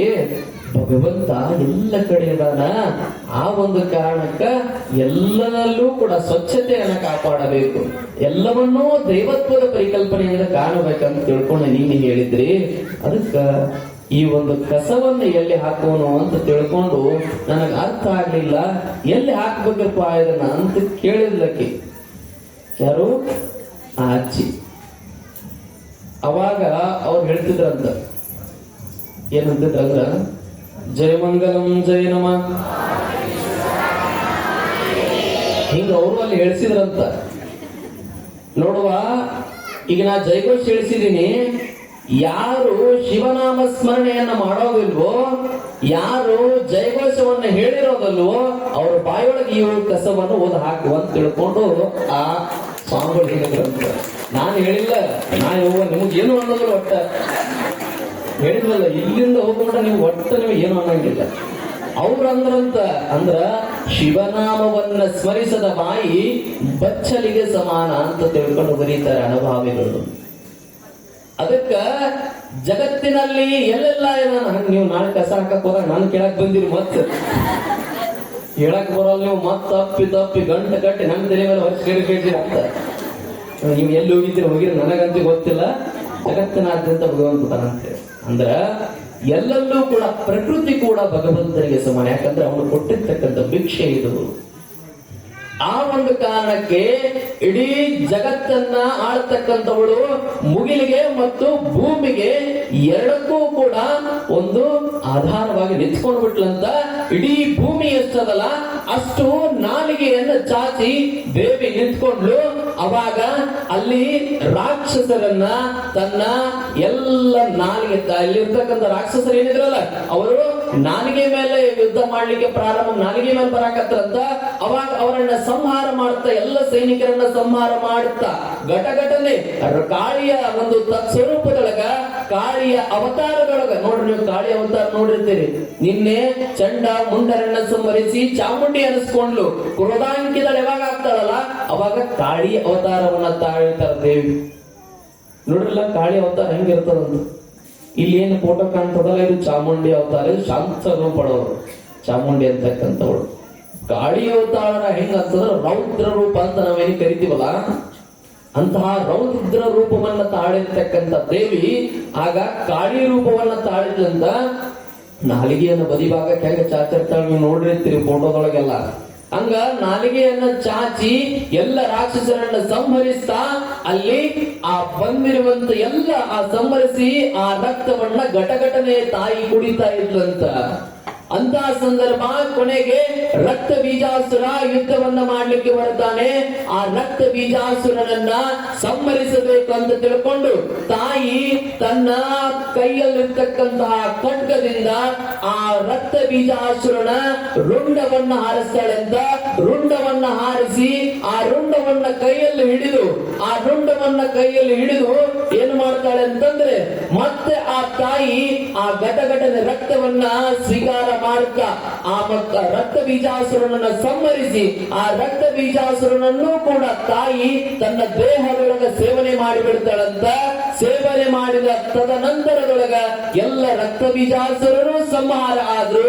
ಈ ಭೂಮಿ ಮೇಲೆ ಯಾವುದೇ ರಕ್ತ ಬೀಳದೆ ಇರೋ ರೀತಿಯೊಳಗ ತಾಯಿ ತನ್ನ ನಾಲಿಗೆಯ ಮೇಲೆ ಎಲ್ಲ ರಕ್ತ ಬೀಜಾಸುರರನ್ನ ಕೂರಿಸಿ ಒಮ್ಮೆ ಸಂಹರಿಸಿ ಘಟಘಟನೆ ಅವರಲ್ಲಿರ್ತಕ್ಕಂಥ ರಕ್ತವನ್ನ ಕುಡಿದು ಅವರ ಶರೀರವನ್ನ ನುಂಗಿ ಬಿಡ್ತಾಳಂತ. ಆ ನಿಟ್ಟಿನೊಳಗ ರಕ್ತ ಬೀಜಾಸುರರಂತಕ್ಕಂಥವರು ದೇವಿಯ ವಿರುದ್ಧವಾಗಿ ಏನೆಲ್ಲ ಹೋರಾಡ್ಲಿಕ್ಕೆ ಬಂದಿದ್ರು ಅಂತ ಸಂದರ್ಭ ರಕ್ತ ಬೀಜಾಸುರರು ಸಂಹಾರ ಆಗಿ ಹೋಗಿಬಿಡ್ತಾರೆ. ರಕ್ತ ಬೀಜಾಸುರರು ಸಂಹಾರ ಆದ್ರೂ ರಕ್ತ ಬೀಜಾಸುರ ಅಂತಕ್ಕಂಥವನು ನಮ್ಮ ದೇಹದೊಳಗೆ ಯಾವ ರೂಪದೊಳಗಿದಾನೆ ಅಂತಂದ್ರೆ ಕೇವಲ ದೇವಿ ಪುರಾಣದೊಳಗೆ ರಕ್ತ ಬೀಜಾಸುರನ ಸಂಹಾರ ಮಾಡೋದಲ್ಲ, ಈ ರಕ್ತ ಬೀಜಾಸುರನನ್ನ ಆಸೆಗಾಗಿ ಹೋಲಿಸ್ತಾರೆ ಚಿದಾನಂದರ ದೂತರು. ಏನು ಆಸೆ? ನಮ್ಮಲ್ಲಿರ್ತಕ್ಕಂಥ ಆಸೆಗಳೇ ರಕ್ತ ಬೀಜಾಸುರರು. ಆಸೆ ಅಂತಕ್ಕಂಥದ್ದು ಒಮ್ಮೆ ಹುಟ್ಟಿತು ಅಂತಂದ್ರ ಆಸೆಯಿಂದ ದುರಾಸೆ ಬೆಳೀತದೆ, ಆಸೆಯಿಂದ ಮತ್ತೊಂದು ಹುಟ್ಕೊಳ್ಳುತ್ತದೆ. ಈ ಆಸೆ ಅಂತಕ್ಕಂಥದ್ದು ನಮ್ಮೊಳಗೆ ಯಾವಾಗ ಸಂಹಾರ ಆಗ್ತದೋ ಅವಾಗ ಈ ರಕ್ತ ಬೀಜಾಸುರರಂತಕ್ಕಂಥವರು ನಮ್ಮೊಳಗೆ ಸಂಹಾರ ಆಗ್ತಾರೆ ಅಂತಕ್ಕಂಥದ್ದು. ನಮ್ಮಲ್ಲಿ ಎಷ್ಟು ಆಸೆಗಳು ತುಂಬಿಕೊಂಡು ಬಿಟ್ಟಿರ್ತಾವಂತ ನಿನ್ನೆ ಹೇಳಿದ್ನಲ್ಲ, ನಿಮಗೆ ಎಷ್ಟೆಲ್ಲ ಆಸೆ ಇರ್ತಾವ ಅಂತ ತಿಳ್ಕೊಂಡು, ಬಂಗಾರ, ವಜ್ರ, ವೈಡೂರ್ಯ ಇವೆಲ್ಲವುಗಳನ್ನ ಸಂಪಾದಿಸಬೇಕಂತಕ್ಕಂತ ಆಸೆ. ಈ ಆಸೆ ನಿಮ್ಮೊಳಗೆ ಬಂದಾಗ ಈ ಆಸೆಯನ್ನ ಸಂಹರಿಸುವಂತವರು ನಾವಾಗಬೇಕು. ಅದಕ್ಕೆ ಹೇಳ್ತಾರಲ್ಲ, ಆಸೆ ಎಂಬುದು ಇದಕ್ಕೆ ಲಕ್ಕಮ್ಮನವರು ಬಹಳ ಚೆನ್ನಾಗಿ ಹೇಳ್ತಾರೆ. 12ನೇ ಶತಮಾನ ಶರಣರು ಐದಕ್ಕೆ ಲಕ್ಕಮ್ಮ ಮತ್ತು ಐದಕ್ಕೆ ಮಾರಯ್ಯ ಅಂತ ತಿಳ್ಕೊಂಡು ನೋಡ್ರಿ, ಶರಣರಲ್ಲಿ ಇರ್ತಕ್ಕಂತಹ ಭಾವ ಎಂತಂದಿತ್ತು. ನಮ್ಮಲ್ಲಿ ಹೆಂಗ ಆಸೆಗಳದಾವ, ಅವ್ರ ಆಸೆಯನ್ನ ಎಷ್ಟು ಕಟ್ಟುನಿಟ್ಟಾಗಿ ಆಸೆಯನ್ನ ಹೊಡೆದೋಡಿಸಿದ್ರು ಅಂತಂದ್ರ ಐದಕ್ಕೆ ಲಕ್ಕಮ್ಮ ಮತ್ತು ಐದಕ್ಕೆ ಮಾರಯ್ಯ ಅಂತ ತಿಳ್ಕೊಂಡು. ಒಂದು ದಿವಸ ಐದಕ್ಕಿ ಮಾರಯ್ಯ, ಐದಕ್ಕಿ ಅಂದ್ರ ಆಯ್ಕೊಂಡು ಅಕ್ಕಿಯನ್ನು ತರತಕ್ಕಂಥವರು, ಆಯ್ಕೊಂಡು ಅಕ್ಕಿಯನ್ನು ತರತಕ್ಕಂಥವರು. ಐದಕ್ಕಿ ಮಾರಯ್ಯ ಯಥಾವತ್ತಾಗಿ ಏನು ಅಕ್ಕಿಯನ್ನ ಆಯ್ದು ತೆಗೆದುಕೊಂಡು ಬರ್ತಾ ಇದ್ದ. ಮನೆ ಮನೆಗೆ ಅಲ್ಲಿ ಎಲ್ಲಿ ರೇಷನ್ ಕೊಠಡಿಗಳಿರ್ತಾವಲ್ಲ ಅಲ್ಲಿ ಹೊರಗೆ ಬಿದ್ದಿರುವಂತ ಅಕ್ಕಿಗಳನ್ನ ಆಯ್ದುಕೊಂಡು ತನ್ನ ಒಂದು ಚೀಲದೊಳಗೆ ಹಾಕಿಕೊಂಡು ಬಂದು ಆ ಅಕ್ಕಿಯನ್ನ ಗುರುಲಿಂಗ ಜಂಗಮರಿಗೆ ಅರ್ಪಣೆಯನ್ನು ಮಾಡ್ತಾ ಇತ್ತು. ಅದು ಅವಳ ಕಾಯಕ ಆಗಿತ್ತು. ಐದಕ್ಕಿ ಮಾರಯ್ಯನ ಕಾಯಕ ಅದು. ಏನ್ ಮಾಡ್ತಾ ಇತ್ತು ಅಂತಂದ್ರೆ ಬಂದು ಅಕ್ಕಿಯಿಂದ ತಗೊಂಡು ಬಂದಿರತಕ್ಕಂಥ ಅಕ್ಕಿಯಿಂದ ಕೇವಲ ತಾನು ತನ್ನ ಹೆಂಡತಿ ಮಾತ್ರ ಸಂತೃಪ್ತಿಗೊಳ್ತಿರ್ಲಿಲ್ಲ, ಅಲ್ಲಿರ್ತಕ್ಕಂತಹ ಗುರು ಲಿಂಗ ಜಂಗಮರಿಗೆ ಸಂತೃಪ್ತಿ ಮಾಡ್ತಾ ಇದ್ರು. ನಮ್ಮಲ್ಲಿ ಒಂದು ಪರಿಕಲ್ಪನೆ ಇದೆ, ನಿಮಗೆ ಹೇಳ್ತೀನಿ. ಗುರು ಅಂತಂದ್ರೆ ಎಲ್ರಿಗೂ ಗೊತ್ತಿರ್ತಕ್ಕಂಥದ್ದೇ. ನಾವು ಅಷ್ಟಾವರಣಗಳಲ್ಲಿ ಮೂಲವಾಗಿ ನಾವು ಪರಿಕಲ್ಪನೆಯನ್ನು ಹೊಂದಿರತಕ್ಕಂಥವ್ರು. ಅಷ್ಟಾವರಣೆಯಲ್ಲಿ ಗುರು, ಲಿಂಗ, ಜಂಗಮ ಇವು ಮೂರು ಪೂಜನೀಯವಾಗಿರತಕ್ಕಂಥವುಗಳು. ವಿಭೂತಿ, ರುದ್ರಾಕ್ಷಿ, ಮಂತ್ರ ಇವು ಮೂರು ಪೂಜಕ ವಸ್ತುಗಳು. ಇನ್ನ ಇದ್ರ ಫಲ ನಮಗೆ ಏನು ದೊರೀತದ ಅಂತಂದ್ರ ಪಾದೋದಕ, ಪ್ರಸಾದ. ಎಷ್ಟಾದ್ರು 8. ಇವು ಅಷ್ಟ ಆವರಣಗಳು. ಆವರಣ ಅಂತಂದ್ರೆ ನಮ್ಮನ್ನ ರಕ್ಷಣೆ ಮಾಡ್ತಕ್ಕಂಥದ್ದು. ಆವರಣ ಅಂದ್ರೆ ಸಂಸ್ಕೃತದ ಪದ, ನಮ್ಮನ್ನ ರಕ್ಷಿಸು. ಅಷ್ಟಂದ್ರೆ 8 ನಮ್ಮ ದೇಹವನ್ನ ರಕ್ಷಿಸ್ತಕ್ಕಂಥವು. ಹೆಂಗ ರಕ್ಷಿಸ್ತಾವಂತಂದ್ರ ನಾವು ಗುರುಗಳಿಗೆ ಶರಣಾಗಿ ಭಾಗಬೇಕು. ಮೊದಲೆಲ್ಲ ಗುರುಗಳು ಕಂಡ್ರಂತಂದ್ರೆ ಸಾಷ್ಟಾಂಗ ನಮಸ್ಕಾರ ಮಾಡ್ತಿದ್ರು. ಹೆಂಗ ಸಾಷ್ಟಾಂಗ ನಮಸ್ಕಾರ. ಸಾಷ್ಟಾಂಗ ಅಂದ್ರೆ ಹೆಂಗ ಹೇಳ್ರಿ, ಇಡೀ ನಮ್ಮ ಅಷ್ಟು ಅಂಗವನ್ನ ಕೆಳಗೆ, ನೀವೇನು ಸ್ವಾಮಿಗಳು ಮನೆಗೆ ಬೆನ್ನಕ್ಕೆ ಬಂದಾಗ ಅಷ್ಟು ಶರೀರವನ್ನ ಬಾಗಿ ನಮಸ್ಕಾರ ಮಾಡ್ತಿರಲ್ಲ, ಇದು ಸಾಷ್ಟಾಂಗ ನಮಸ್ಕಾರ. ಆಮೇಲೆ ಬರ್ತಾ ಬರ್ತಾ ಎಲ್ಲ ಹೋದ್ರಿ ಪಂಚಮ ನಮಸ್ಕಾರಗಳು ಬರಾಕತ್ತು. ಪಂಚಮ ಅಂದ್ರೆ ಹೆಂಗ ಹೇಳ್ರಿ, ಬರೀ ಮಂಡಿ ಊರೋದು ನಮಸ್ಕಾರ ಮಾಡೋದು. ಈಗ ನೀವು ಮಾಡ್ತಿರಲ್ಲ ಮಂಡಿ ಊರ ನಮಸ್ಕಾರ. ಪಂಚಮ ನಮಸ್ಕಾರಗಳಿವೆ. ಆಮೇಲೆ ಬರಾಕತ್ತು ದ್ವಿ ನಮಸ್ಕಾರಗಳು. ಅಂದ್ರೆ ಜಸ್ಟ್ ಹಿಂಗ್ ಹಿಡಿದ ಪಾದ ಮಟ್ಟ ಹಿಂಗ್ ಸುಮ್ ನಮಸ್ಕಾರ, 2 ಕೈಲಿ ಪಾದ ಮಟ್ಟ ನಮಸ್ಕಾರ.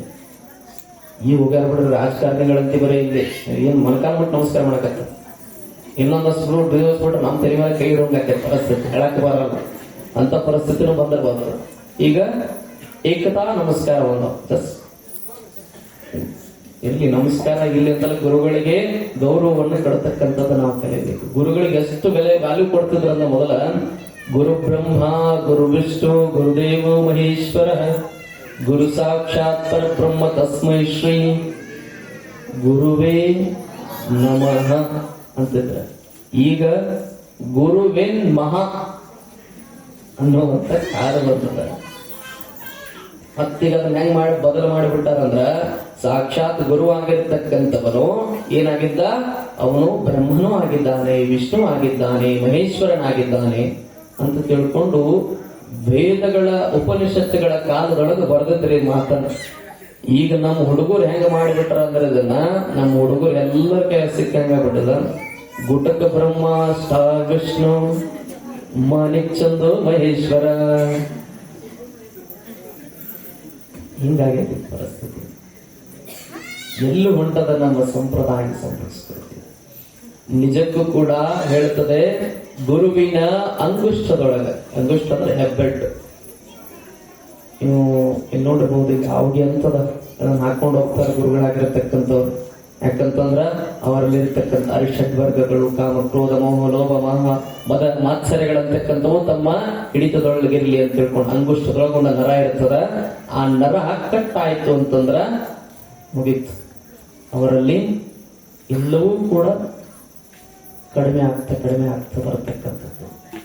ಆ ನಿಟ್ಟಿನೊಳಗ ಮೊದಲ ಗುರುಬ್ರಹ್ಮ ಎಲ್ಲವೂ ಗುರು ಅಂತ ಹೇಳ್ತಿದ್ರು. ಯಾಕೆ ಈ ಅಂಗುಷ್ಟದೊಳಗ ಅಷ್ಟು ದೊಡ್ಡ ಶಕ್ತಿ ಇರ್ತದಂದ್ರ, ಗುರುವಿನ ಅಂಗುಷ್ಟದೊಳಗ ಸಾಕ್ಷಾತ್ ಬ್ರಹ್ಮ, ವಿಷ್ಣು, ಮಹೇಶ್ವರ ನೆಲೆಸಿರ್ತಾರ ಅನ್ನೋ ಕಾರಣಕ್ಕಾಗಿ ನೀವು ಹೋಗಿ ನಮಸ್ಕಾರ ಮಾಡ್ತೀರ. ಅದ್ರ ಅರ್ಥನ ಗೊತ್ತಿರಂಗಿಲ್ಲ. ನಾವು ಸುಮ್ಮನವಾಗಿ ನಮಸ್ಕಾರ ಮಾಡ್ತಿರ್ತೀವಿ ನಾವು ಗುರುಗಳಿಗೆ, ಸ್ವಾಮಿಗಳಿಗೆ. ಅದ್ರ ಅರ್ಥ ಗೊತ್ತಿರಂಗಿಲ್ಲ. ಯಾಕಂತಂದ್ರೆ ಇಲ್ಲೊಪ್ಪ ಹೋಗಿ ನಮಸ್ಕಾರ ಮಾಡ್ಬೇಕಿಲ್ಲ ಅಂದ್ರೆ ಶಾಪ ಕೊಡ್ತಾನ ತರ್ತೀನಿ. ಬಟ್ ಅದ್ರೊಳಗಿರತಕ್ಕಂಥ ಶಬ್ದಶ ಅರ್ಥ, ಆ ಹೆಬ್ಬೆಟ್ಟಿನೊಳಗ ಗುರುವಿನ ಹೆಬ್ಬೆಟ್ಟಿನೊಳಗ ಬ್ರಹ್ಮ, ವಿಷ್ಣು, ಮಹೇಶ್ವರ ನೆಲೆಸಿರ್ತಾನಂತ. ಇದನ್ನ ಉಪನಿಷತ್ತೂ ಕೂಡ ಹೇಳುತ್ತದೆ. ಹಾಗೆ ಗುರು ಮತ್ತು ಲಿಂಗ, ನಾವೆಲ್ಲರೂ ಲಿಂಗಧಾರಿಗಳಾಗೋದು ಮರೆತು ಬಿಟ್ಟಿವಿ. ಗುರು ಕೊಟ್ಟ ಲಿಂಗವನ್ನ ನಾವು ನಮ್ಮ ದೇಹದ ಮೇಲೆ ಧರಿಸುವಂತವರಾಗಬೇಕು. ಲಿಂಗ ಮಧ್ಯೆ ಜಗತ್ ಸರ್ವಂ ಅಂತ ಏನು ಹೇಳ್ತೀವಲ್ಲ, ನೀವು ಈ ಬಾಲಲೀಲ ಮಹಂತ ಶಿವಯೋಗಿಗಳವರ ಒಂದು ಭಾಗದವರದೇರಿ ನೋಡ್ರಿ. ವಿಶೇಷ ಅಂತದ್ದು ಅಂತಂದ್ರ ಇಡೀ ಉಳುವಿ ಜಾತ್ರೆ ನೋಡಾಕ ನಾವು ಉಳುವಿಗೆ ಹೋಗ್ತೀವಿ.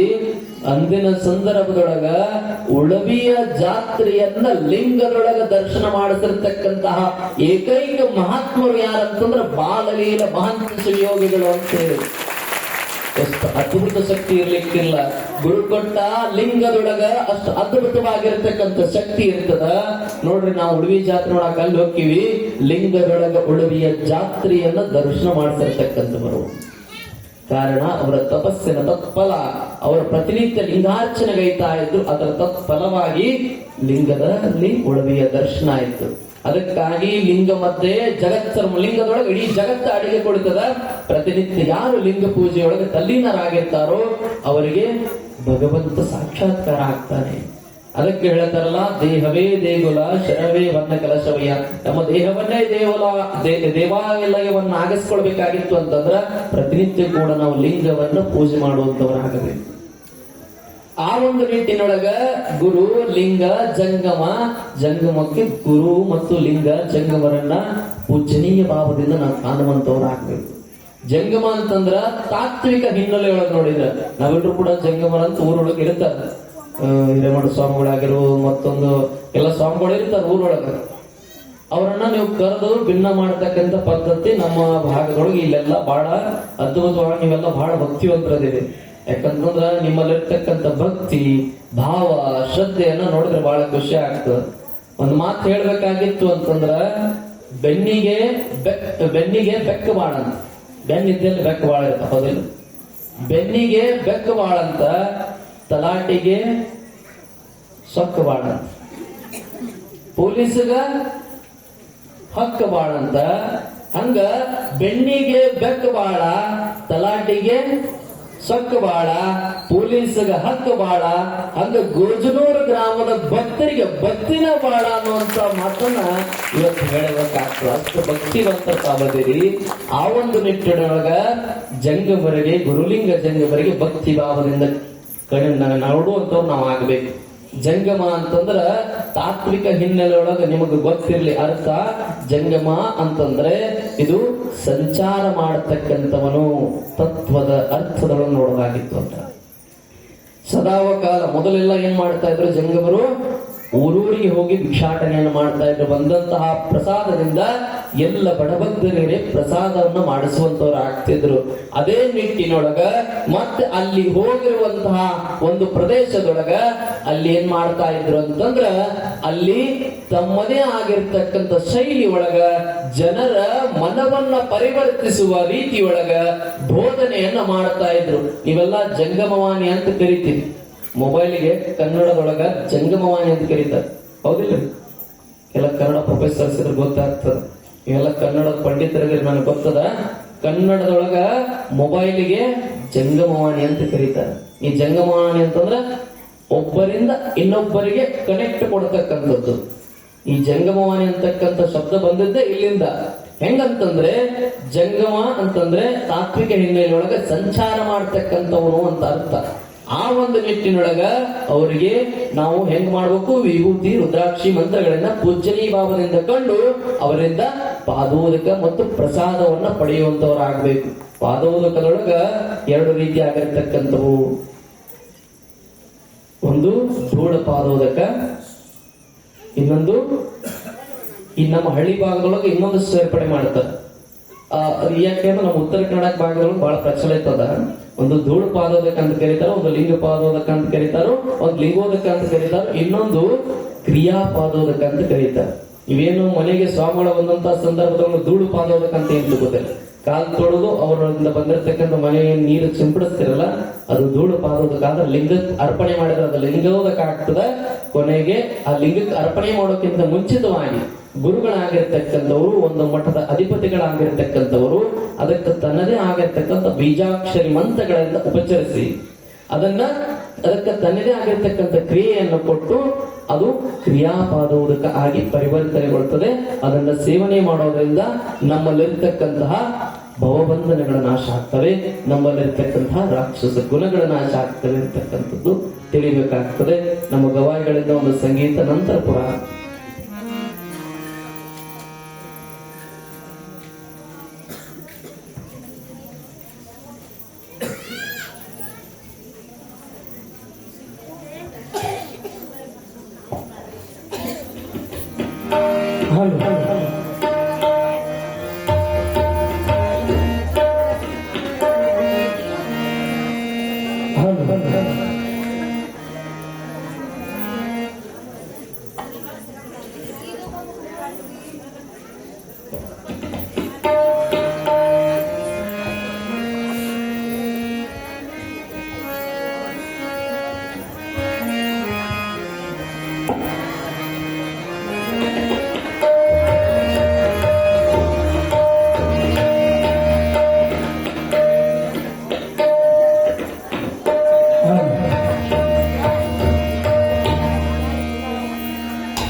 ನಿಜ ಪುಣ್ಯದ ರಾಶಿ ನೀಡುವ ಚಂದ್ರಮ, ನಿಜ ಪುಣ್ಯದ ರಾಶಿ ನೀಡುವ ಚಂದ್ರಮ, ಪಾಪ ಕರ್ಮ ಕಳೆಯುವನು ಚಂದ್ರಮ, ಪಾಪ ಕರ್ಮ ಕಳೆಯುವನು ಚಂದ್ರಮ, ನಿಜ ಪುಣ್ಯದ ರಾಶಿ ನೀಡುವ ಚಂದ್ರಮ, ನಿಜ ಪುಣ್ಯದ ರಾಶಿ ನೀಡುವ ಚಂದ್ರಮ.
ಒಂದು ಅರ್ಥದೊಳಗೆ ಹೇಳೋದಾಗಿತ್ತು ಅಂದ್ರೆ, ಈಗ ನೀವೆಲ್ಲ ಸಾಮಾನ್ಯ ಭಾಷೆಯೊಳಗೆ ಜಂಗಮರು ಅಂತಂದ್ರೆ ನಾವು ನಮ್ಮೂರೊಳಗೆ ಇರ್ತಕ್ಕಂತಹ ಸ್ವಾಮಿಗಳು ಅಂತ ತಿಳ್ಕೊಳ್ತೀವಿ.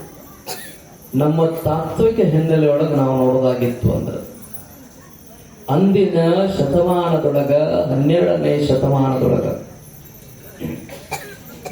ಜಂಗಮ ಅಂತ ಯಾರಿಗೆ ಕರೀತಿದ್ರು ಅಂತಂದ್ರೆ, ಈಗ ನಾವು ಮೂಲತಃ ಪರಂಪರಾಗತವಾಗಿ ಬಂದಿದ್ದು ಒಂದಾಗಿತ್ತು. ಜಂಗಮ ಅಂತ ಎದಕ್ಕೆ ಕರೀತಿದ್ರಂದ್ರ 12ನೇ ಶತಮಾನದೊಳಗ ಯಾವುದೇ ಜಾತಿಯವನಾಗಿರ್ಲಿ, ಯಾವುದೇ ಒಂದು ಹಿನ್ನೆಲೆಯಿಂದ ಬಂದಿರಲಿ, ಅವನಿಗೆ ಯಾವುದೇ ಜಾತಿ ಭೇದ ಇರೋದಿಲ್ಲ. ಅವನು ಹೆಂಗ ಆದ್ರೆ ಜಂಗಮ ಅಂತ ಅನಿಸ್ಕೊಳತಾನಂತಂದ್ರೆ, ಅವನಲ್ಲಿ ಷಟಸ್ಥಲಗಳ ಒಂದು ಪರಿಕಲ್ಪನೆ ಇರಬೇಕು, ಪಂಚಾಚಾರಗಳ ಪರಿಕಲ್ಪನೆ ಅವನಲ್ಲಿರಬೇಕು, ಅಷ್ಟಾವರಣಗಳ ಅರಿವು ಅವನಲ್ಲಿ ಬಂದಿರಬೇಕು. ಅದಕ್ಕೆ ಹೇಳ್ತಾರಲ್ಲ, ಅಷ್ಟಾವರಣವೇ ಅಂಗವಾಗಿ, ಪಂಚಾಚಾರವೇ ಪ್ರಾಣವಾಗಿ, ಏನು ಪಂಚಾಚಾರವೇ ಪ್ರಾಣವಾಗಿ, ಷಟ್ಸ್ಥಲವೇ ಆತ್ಮವಾಗಿ ಉಳ್ಳವರು ಸಾಕ್ಷಾತ್ ಜಂಗಮ ಸ್ವರೂಪಿಗಳು ಅಂತ ತಿಳ್ಕೊಂಡು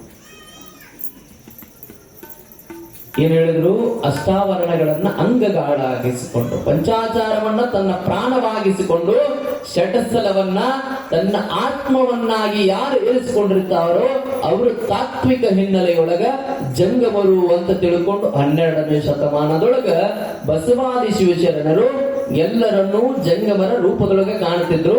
ಕಾರಣ ಅಲ್ಲಿರ್ತಕ್ಕಂಥವರು ಆ ತತ್ವವನ್ನ ಅನುಸರಿಸಿ ಪಾಲನೆ ಮಾಡುತ್ತಾ ಹೋಗ್ತಾ ಇದ್ರು. ಒಂದು ಕಾರಣಕ್ಕಾಗಿ ಅವರಿಗೆ ಜಂಗಮ ಅಂತ ಕರೀತಿದ್ರು.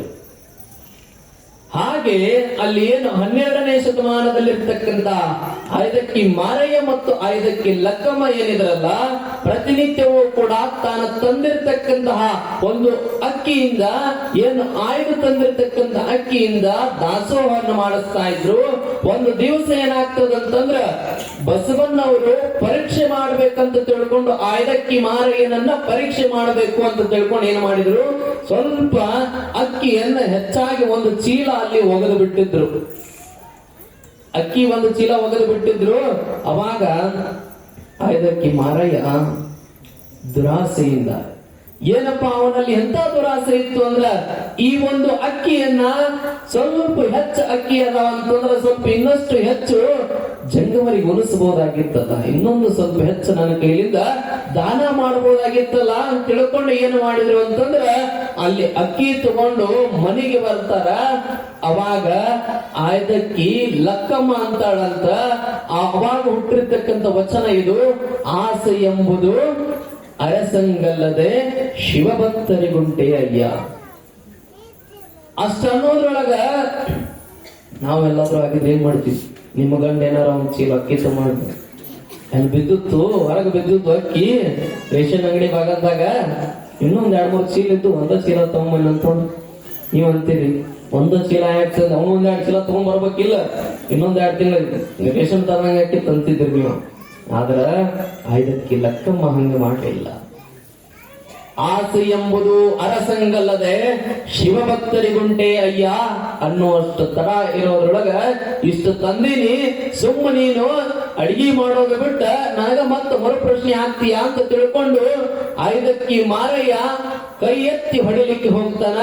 ಅವಾಗ ಐದಕ್ಕಿ ಲಕ್ಕಮ್ಮ ಹೇಳ್ತಾಳೆ, ರೋಷವೆಂಬುದು ಅಜಾತನಿಗಲ್ಲದೆ ಶಿವಭಕ್ತರಿಗುಂಟೆ ಅಯ್ಯ. ರೋಷ ಅಂತಕ್ಕಂಥದ್ದು ರಕ್ಕಸರಿಗಿರ್ತದ, ಅದು ಶಿವಭಕ್ತರಲ್ಲಿರಲ್ಲ. ನೀನು ಶಿವಭಕ್ತರಾಗಿರ್ತಕ್ಕಂಥವರು, ನಿಮ್ಮಲ್ಲಿ ರೋಷ ಬರ್ತಾ ಇದೆ, ನಿಮ್ಮಲ್ಲಿ ಆಸೆ ಹುಟ್ಟುತ್ತಾ ಇದೆ, ಇದಕ್ಕೆ ಕಾರಣ ಯಾರು ಅಂತಂದಾಗ ಅವನು ಹೇಳ್ತಾನೆ, ಸ್ವಲ್ಪ ಜಂಗಮರಿಗೆ ಸ್ವಲ್ಪ ಹೆಚ್ಚಾಗಿ ಉಣಿಸ್ಬೇಕಂತ ತಿಳ್ಕೊಂಡು ಇವತ್ತು ನನ್ನೊಳಗೆ ಆಸೆ ಬಂದಿತ್ತು. ಆದ್ರೆ ಅವನು ಹೇಳಿದ್ಲು, ಐದಕ್ಕಿ ಲಕ್ಕಮ್ಮನವ್ರು ಹೇಳಿದ್ಲು, ಇವತ್ತು ಎಷ್ಟು ಜಂಗಮರಿಗೆ ಪ್ರಸಾದ ಮಾಡಿಸ್ಬೇಕಲ್ಲ, ಎಷ್ಟು ಬಂದಿರ್ತಕ್ಕಂಥ ಜಂಗಮರಿಗೆ ಪ್ರಸಾದಕ್ಕೆ ಬೇಕಾಗ್ತದೋ ಅಷ್ಟ ಅಕ್ಕಿ ಸಾಕು. ಈ ಸಕ್ಕಿ ಆಸೆ ನಿಮಗೇಕೆ ಮಾರಯ್ಯ ಪ್ರಿಯ ವಿಶ್ವೇಶ್ವರ ಅಂತ ತಿಳ್ಕೊಂಡು ಬರೀತಾಳೆ. ಇಷ್ಟು ಅಕ್ಕಿ ಆಸೆ ನಿಮಗೆ ಯಾಕೆ ಬಂತು? ಇಷ್ಟು ಅಕ್ಕಿ ಆಸೆ ನಿಮಗೆ ಬಂದದ ಅಂತಂದ್ರ ನೀವು ಇವತ್ತು ಎಷ್ಟು ಆಸೆಯಿಂದ ತುಂಬಿಕೊಂಡಿದ್ದೀರಿ ಅಂತ ತಿಳ್ಕೊಂಡು ಇದಕ್ಕೆ ಲಕ್ಕಮ್ಮನವರು ಪ್ರಶ್ನೆ ಮಾಡಿದಾಗ ಅವಾಗ ಜನರಂತ ಅವನಿಗೆ ಹಿಡಿದಿರ್ತಕ್ಕಂಥ ಆಸೆ ಅಂತಕ್ಕಂಥ ಒಂದು ಅಹಂಕಾರದ ಮದ, ಆಸೆ ಅಂತಕ್ಕಂಥ ಒಂದು ಭಾವ ಇಳಿದು ಹೋಗಿಬಿಡ್ತದ. ಇದನ್ನ ಪರೀಕ್ಷೆ ಮಾಡಲೆಂದೇ ಬಸವನ್ನ ನನಗೆ ಕೊಟ್ಟು ಕಳಿಸಿರ್ಲಿಕ್ಕಿಲ್ಲ ಏನಂತ ತಿಳ್ಕೊಂಡು ವಿಚಾರ ಮಾಡಿ ಅಂದು ಆ ಇಡೀ ಅಕ್ಕಿಯನ್ನ ಮತ್ತೆ ಹೋಗಿ ಮರಳಿ ಎಲ್ಲಿಂದ ತಂದಿದ್ನು ಅಲ್ಲಿಯೇ ಇಟ್ಟು ಬರ್ತಾನೆ. ಮತ್ತೇನ್ ಮಾಡ್ತಾನೆ ಅಂದ್ರೆ ಆಯ್ದು ತಂದು ಅಕ್ಕಿಯನ್ನ ಆ ಜಂಗಮರಿಗೆ ಪ್ರಸಾದವನ್ನ ಮಾಡಿಸ್ತಾನೆ. ಆದ್ರೆ ನಮ್ಮಲ್ಲಿ ಇಂತಹ ಭಾವ ಬರೋದೇ ಇಲ್ಲ. ಸ್ವಲ್ಪ ಏನಾದ್ರೂ ರೋಡ್ ಒಳಗೆ ಹೋಗ್ಬೇಕಾದಾಗ ರೊಕ್ಕ ಒಂದು ಬಂಗಾರ ಏನೋ ಬಿದ್ದಿತ್ತಂದ್ರೆ ಮುಗಿದು ಹೋಗಿತ್ತು. ಒಂದು ದಿವಸ ನಾನು ಹಿಂಗ ಹೊಂಟಿದ್ದೆ ರಸ್ತಾದೊಳಗೆ. ಇವ್ ಹೆಂಗ್ ನಿಮ್ ಪ್ರಸಾದಕ್ಕೆ ಗುರುಗಳ ಬರ್ಲಿ ಅಂತ ಮನೆಗೆ ಕರ್ಕೊಂಡಕ್ಕಿಲ್ಲ.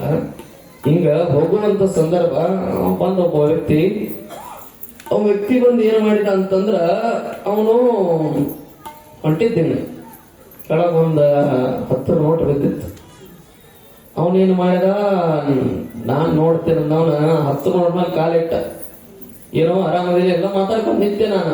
ಅವನ್ ಹಂಗ ಹಿಂಗ ಚಪ್ಪಲ್ ಓಡಾಡಿಸ್ಕೊಂಡು ನಿಂತು ಬಿಟ್ಟಲ್ಲೇ. ಹ್ಞೂಪ್ಪ ನಂಗ್ಯಾಕೆ ಆಡಿಸಿದ್ ಯೋ ಹಿಂಗ್ಯಾಕೆ ನಿಂತಿ ಇತ್ತು ಬಾ ಆ ಕಡೆ ಇರಿವಿದ ಅಂತ. ಇರ್ಲಿ ಬಿಡ್ರಿ ಸರ್, ಇರಿವಿ ನಂಗೆ ಕಡಿದಿಲ್ಲ ಅಂತ ಕೆಳಗೆ ಇರಿವಿದ್ದು ಇರ್ಲಿ ಬಿಡ್ರಿ ಸರ್, ಇರಿವೇನು ಕಡಿದಿಲ್ಲ ನಮ್ಗೆ. ಯಾಕಂದ್ರೆ ಕೆಳಗೆ 10 ರೂಪಾಯಿ ಬದತ್ತಿ.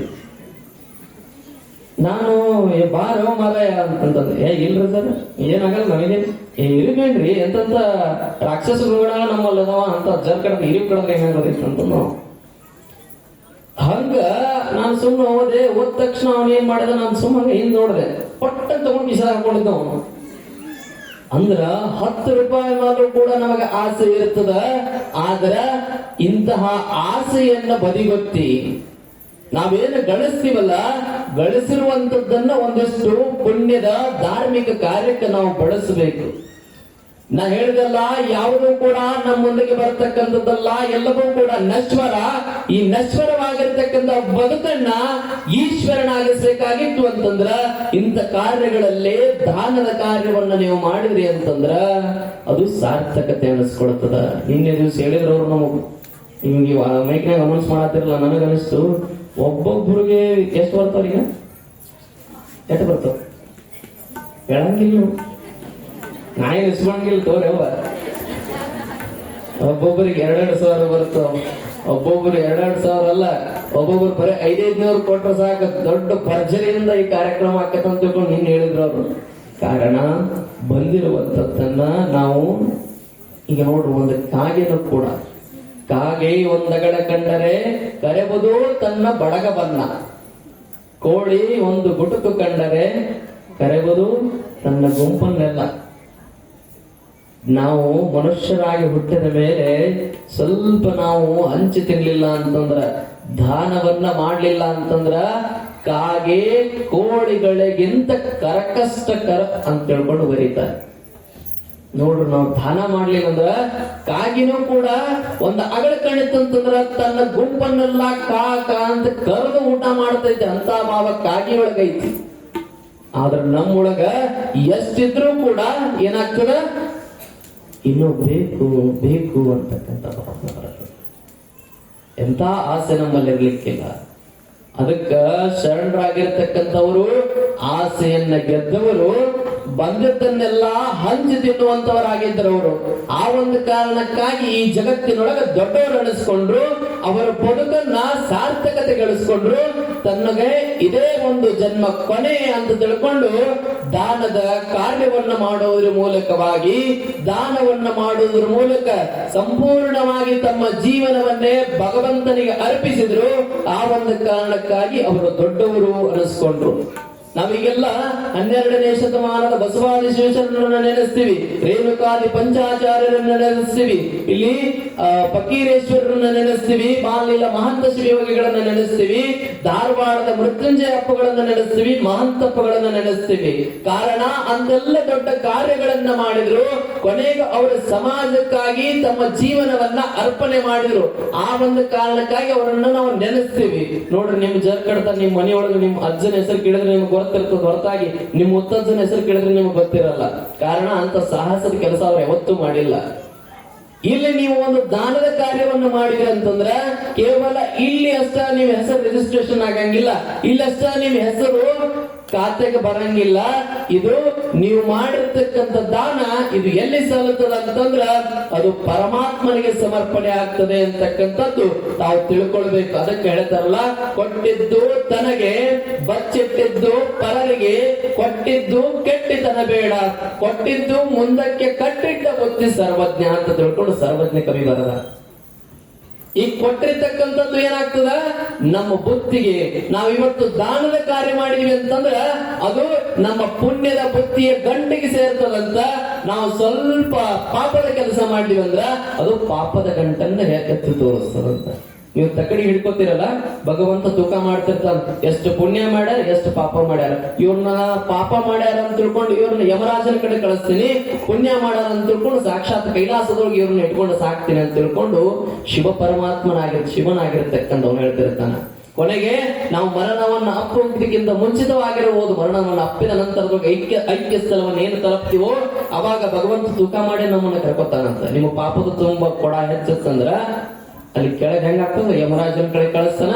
ಅಲ್ಲಿ ಮತ್ತೆ ಏನೆಲ್ಲ ಚಿತ್ರಹಿಂಸೆಗಳು ಕೊಂಡು ಮತ್ತೆ ನಾವು ಇದೇ ಮನುಷ್ಯ ಜನ್ಮಕ್ಕೆ ಬರ್ತೀವಿ.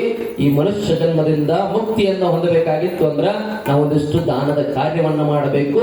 ಈ ಆಸೆ ಆಕಾಂಕ್ಷೆಗಳನ್ನ ನಾವು ತೊಡೆದು ಹಾಕಬೇಕು. ಆ ಒಂದು ಕಾರಣಕ್ಕಾಗಿ ಮನುಷ್ಯನಲ್ಲಿರ್ತಕ್ಕಂಥ ಆಸೆಯನ್ನ ತನ್ನ ನಿಮಿತ್ತವನ್ನಾಗಿಸಿಕೊಂಡು ಈ ಆಸೆಯನ್ನ ಹೊಡೆದೋಡಿಸುವಂತಹ ಒಂದು ಶಕ್ತಿಯೇ ದೇವಿ ಆಗಿರ್ತಕ್ಕಂಥವಳು ಇಲ್ಲಿ ರಕ್ತ ಬೀಜಾಸುರರನ್ನ ಆಸೆ ಅಂತಕ್ಕಂಥವನ್ನ ಕೊಂದುಬಿಟ್ಲು. ಹಂಗ ನಮ್ಮೊಳಗಡೆ ಇರ್ತಕ್ಕಂಥ ಆಸೆಯನ್ನು ನಾವು ಕೊಲ್ಲಬೇಕು, ನಮ್ಮಲ್ಲಿರ್ತಕ್ಕಂಥ ಆಸೆಯನ್ನು ನಾವು ಕೂಡ ಸಂಹರಿಸಬೇಕು. ಹಂಗಂತಂದ್ರ ಸಂಪೂರ್ಣವಾಗಿ ಆಸೆ ಬಿಡುವಂತಲ್ಲ, ತಮ್ಮ ಉಪಜೀವನಕ್ಕೆ ಬೇಕಾದಷ್ಟು ಗಳಿಸದನ್ನ ಜೀವನ ಉಪಾಯಕ್ಕಾಗಿ ಬಳಸಬೇಕು, ಧಾರ್ಮಿಕ ಕಾರ್ಯಕ್ಕೆ ಅದನ್ನ ಬಳಸಬೇಕು ಅನ್ನುವಂತ ನಿಟ್ಟಿನೊಳಗ ಹೆಂಗ ನಮ್ಮಲ್ಲಿ ಆಸೆ ಆಕಾಂಕ್ಷೆಗಳನ್ನ ಸಂಹರಿಸುವಂತ ಕೆಲಸ ಆಗಬೇಕು. ಎಷ್ಟು ನಮಗೆ ವಯಸ್ಸಾದ್ರೂ ಕೂಡ ಆಸೆ ಅಂತಕ್ಕಂಥದ್ದು ಕಡಿಮೆ ಆಗೋದಿಲ್ಲ ಅಂತಂದ್ರ ಒಬ್ಬ 85-90 ವಯಸ್ಸದ ವಯೋವೃದ್ಧ, 90 ವಯಸ್ಸಾಗಿದ್ದು ಅಜ್ಜನಿಗೆ ಇನ್ನೇನು ಇವತ್ತು ಹೊಕ್ಕಾನೋ ನಾಳೆ ಹೊಕ್ಕಾನೋ ಅನ್ನೋದಾಗಿದ್ದ ಅಜ್ಜ.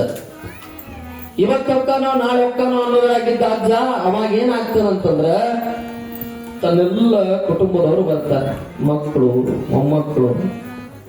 ಹೆಂಗ ಮರಣ ಒಪ್ಪ ಸಂದರ್ಭದೊಳಗೆ ಕೊನೆ ಆಸೆ ಇರ್ತದಲ್ಲ, ಎಲ್ಲ ನೋಡಕ್ ಬರ್ತಿರಲ್ಲ, ಹಂಗ ತನ್ನ ಮಕ್ಕಳೆಲ್ಲ ಬೇರೆ ದೇಶದೊಳಗಿದ್ರು ವಿದೇಶದೊಳಗಿದ್ರು. ಇಬ್ಬರು ಮಕ್ಕಳು ಗಂಡು ಮಕ್ಕಳಿದ್ರು, ಇಬ್ರು ಬಂದ್ರು. ಬಂದಾಗ ಅಪ್ಪನ ಬಾಯಿ ಹೋಗ್ಬಿಟ್ಟಿತ್ತು. ಇನ್ನೇನು ಇವತ್ತು ನಾಳೆ ಅನ್ನೋದ್ರಾಗದಾನ, ಕಣ್ಣು ಕಾಣ್ಲಿಕ್ಕತ್ತಿದವ, ಬಾಯಿ ಮಾತ್ರ ಹೋಗಿಬಿಟ್ಟದ. ಕೈ ಮೂಮೆಂಟ್ ಆಗ್ಲಿಕ್ಕತ್ತಿದವ, ಆದ್ರ ಮಾತೇ ಬರ್ತಾರೆ. ಬಂದ ನೋಡ್ತಾರ, ಇನ್ನಪ್ಪ ಇವತ್ತು ಹೋಗ್ತಾನ ನಾಳೆ. ಡಾಕ್ಟರ್ ಬಂದ್ ಹೇಳಿದ, ಬಾಳ ಅಂದ್ರ ಇವತ್ತು 1 ತಾಸು ಮುಗಿತು, 1 ತಾಸು ಮುಗಿದು ಹೋಗ್ಬಿಡ್ತು ಅಂತಂದ ಡಾಕ್ಟರ್. ಅವಾಗ ಅಪ್ಪ ಅವೇನಿದ್ದಲ್ಲ 90 ವಯಸ್ಸು ವಯೋವೃದ್ಧ, ಅವನು ಬಾಯಿ ಬರ್ತಾ ಇಲ್ಲ ಹೇಳ್ಬೇಕಂದ್ರ ಅವಾಗ ಏನ್ ಮಾಡ್ತಾನಂದ್ರ ಈಗ ಸನ್ನಿ ಮಾಡ್ತಾವ ಸತ್ತಿದ್ದ ಆ ಕಡೆ ನೀವು ನೋಡಿ ಸನ್ನಿ ಮಾಡ್ತಾರೆ, ಸನ್ನಿ ಮಾಡಿದ್ರೆ ಬಾಳ ಇರುತ್ತೆ ಹೌದಲ್ಲ. ಹಿಂಗ್ ಸನ್ನಿ ಮಾಡ್ತಿದ್ದಂತ ಆ ಕಡೆ ಅಂತ ಹೇಳಿ ಅವಾಗ ಇಬ್ರು ಮಕ್ಕಳಿಗೆ ಆಶ್ಚರ್ಯ ಆಗ್ತದೆ. ಕೊನೆಗೆ ಮಕ್ಕಳಿಗೆ ನೋಡ್ರ ಅಪ್ಪನ ನೋಡಂಗಿಲ್ಲ, ಇವು ಆಸ್ತಿ ನೋಡ್ತಿರ್ತಾವ.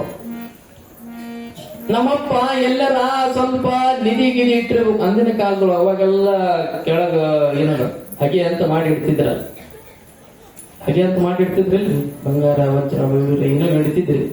ಹಂಗ ಕಾಳುಗಳು ಇಡಾಕು ಹಗೆ ಮಾಡ್ತಿದ್ರು.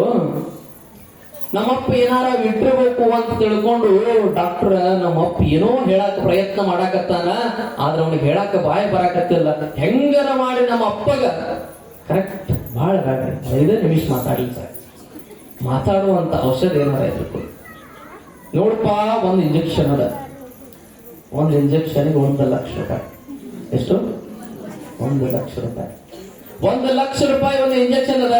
ಆ ಇಂಜೆಕ್ಷನ್ ಮಾಡಿದ್ರೆ ಬಾಳ ಅಂದ್ರೆ 1 ರಿಂದ 2 ನಿಮಿಷ ಮಾತಾಡಬಹುದು. ಡಾಕ್ಟರ್ ಎಟ್ಟರ ಖರ್ಚಾಗ್ಲಿ, ನಮ್ಮ ತಮ್ಮ 50,000 ಕೊಡ್ತಾನ, ನಾ 50,000 ಕೊಡ್ತೀನಿ. ತಮ್ಮಗ ಅನ್ನ ಮಾತುಕತೆ ಆಗಿರ್ತದೆ ಆಲ್ರೆಡಿ. ಇಲ್ಲಿ 1 ಹೋಗ್ಬರ್ತಕ್ಕ ನಾಳೆ ಮತ್ತೆ ಬರ್ತದಲ್ಲ ಅವ್ರ ವಿಚಾರ. ನಮ್ ತಮ್ಮ 50 ಕೊಡ್ತಾನ, ನಾ 50 ಕೊಡ್ತೀನಿ, 1 ಲಕ್ಷ ರೂಪಾಯಿ ಕೊಡ್ತೀವಿ. ಏನೈತಿ ನಿಮ್ ಪ್ರೊಸೀಜರ್ ಮಾಡ್ರಿ, ಒಂದು ಇಂಜೆಕ್ಷನ್ ಮಾಡ್ರಿ. ನಮ್ಮಪ್ಪ ಹೇಳ್ಬೇಕು ಸಾಕಷ್ಟ ಅಂತಂದ. ಇಂಜೆಕ್ಷನ್ ಮಾಡ್ರು. ಅಪ್ಪನಿಗೆ ಮಾತು ಬಂತು. 90 ವಯಸ್ಸಿನ ವಯೋವೃದ್ಧ ಅಪ್ಪನಿಗೆ ಮಾತು ಬಂತು. ಮಾತು ಬಂದಾಗ ಅಪ್ಪನ ಕೇಳ್ತಿದ್ರಂತ, ಯಪ್ಪ ಇರೋದ 1 ನಿಮಿಷ, ಬಾಳ ಏನ್ ಮಾತಾಡಕ್ ಹೋಗ್ಬೇಡ, ಇರೋದನ್ನ ಹೇಳ, ಎಲ್ಲಿ ಏನ್ ಇಟ್ಟಿ, ಏನ್ ಇದು ತೋರ್ಸಕತ್ತಿದ್ದಿ, ಆ ಕಡೆ ಅಂತ ತೋರ್ಸಕತ್ತಿದ್ದಿ, ಎಲ್ಲಿ ನಿಧಿಗಿದಿ ಇಟ್ಟಿ, ಏನ್ ಇಟ್ಟಿ ನಮಗ್ ಹೇಳ ಅಂತ ತಿಳ್ಕೊಂಡು ಕೇಳಿದಾಗ, ಎಲ್ಲಿ ನಿಧಿಯೋ ಮರೆಯ ಸಾಯುವವರೆಗೂ ಹಿಂಗ ಯಾವ್ದು ಇದು ಮಾಡ್ಕೊಂತ ಹೋದ್ನಿ, ಅಲ್ಲೇ ಕರ ಕಸಬರ್ಗಿ ತಿನ್ನಕತ್ತೈತಿ, ಆ ಕರ ಹೊಡಿ ಅಂತ ತಿಳ್ಕೊಂಡು ಸನ್ನಿ ಮಾಡಾತೀನಿ, ಕಸಬರ್ಗಿ ತಿನ್ನುವಂತ ಕರ ಹೊಡ್ಯಾಕ ನೀವು ತಯಾರಿಲ್ಲ ಅಂತ ತಿಳ್ಕೊಂಡು ಅಪ್ಪ ಅಂದಂದ. ಕೊನೆಗೆ 90 ವಯಸ್ಸಾದ್ರೂ ಕೂಡ ಕೇವಲ ಕಸಬರ್ಗಿ ಮೇಲಿರ್ತಕ್ಕಂತ ಮೋಹ ಆ ವಯೋವೃದ್ಧನಿಗೆ ಹೋಗಿಲ್ಲ. ಅಂತಹ ಇಡೀ ಸಂಪತ್ತಿನ ಒಂದು ಆಸೆ ಅಂತಕ್ಕಂಥದ್ದು ಹೆಂಗ ನಿರಾಶೆ ಆಗ್ಲಿಕ್ಕೆ ಸಾಧ್ಯ? ಅದಕ್ಕೆ ಹೇಳ್ತಾರೆ ಇಲ್ಲಿ 1 ಲಕ್ಷ ರೂಪಾಯಿನೂ ವೇಸ್ಟ್ ಆಯ್ತು, ಕೊನೆಗೆ ಕಸಬರ್ಗಿನೂ ಹೋಯ್ತು.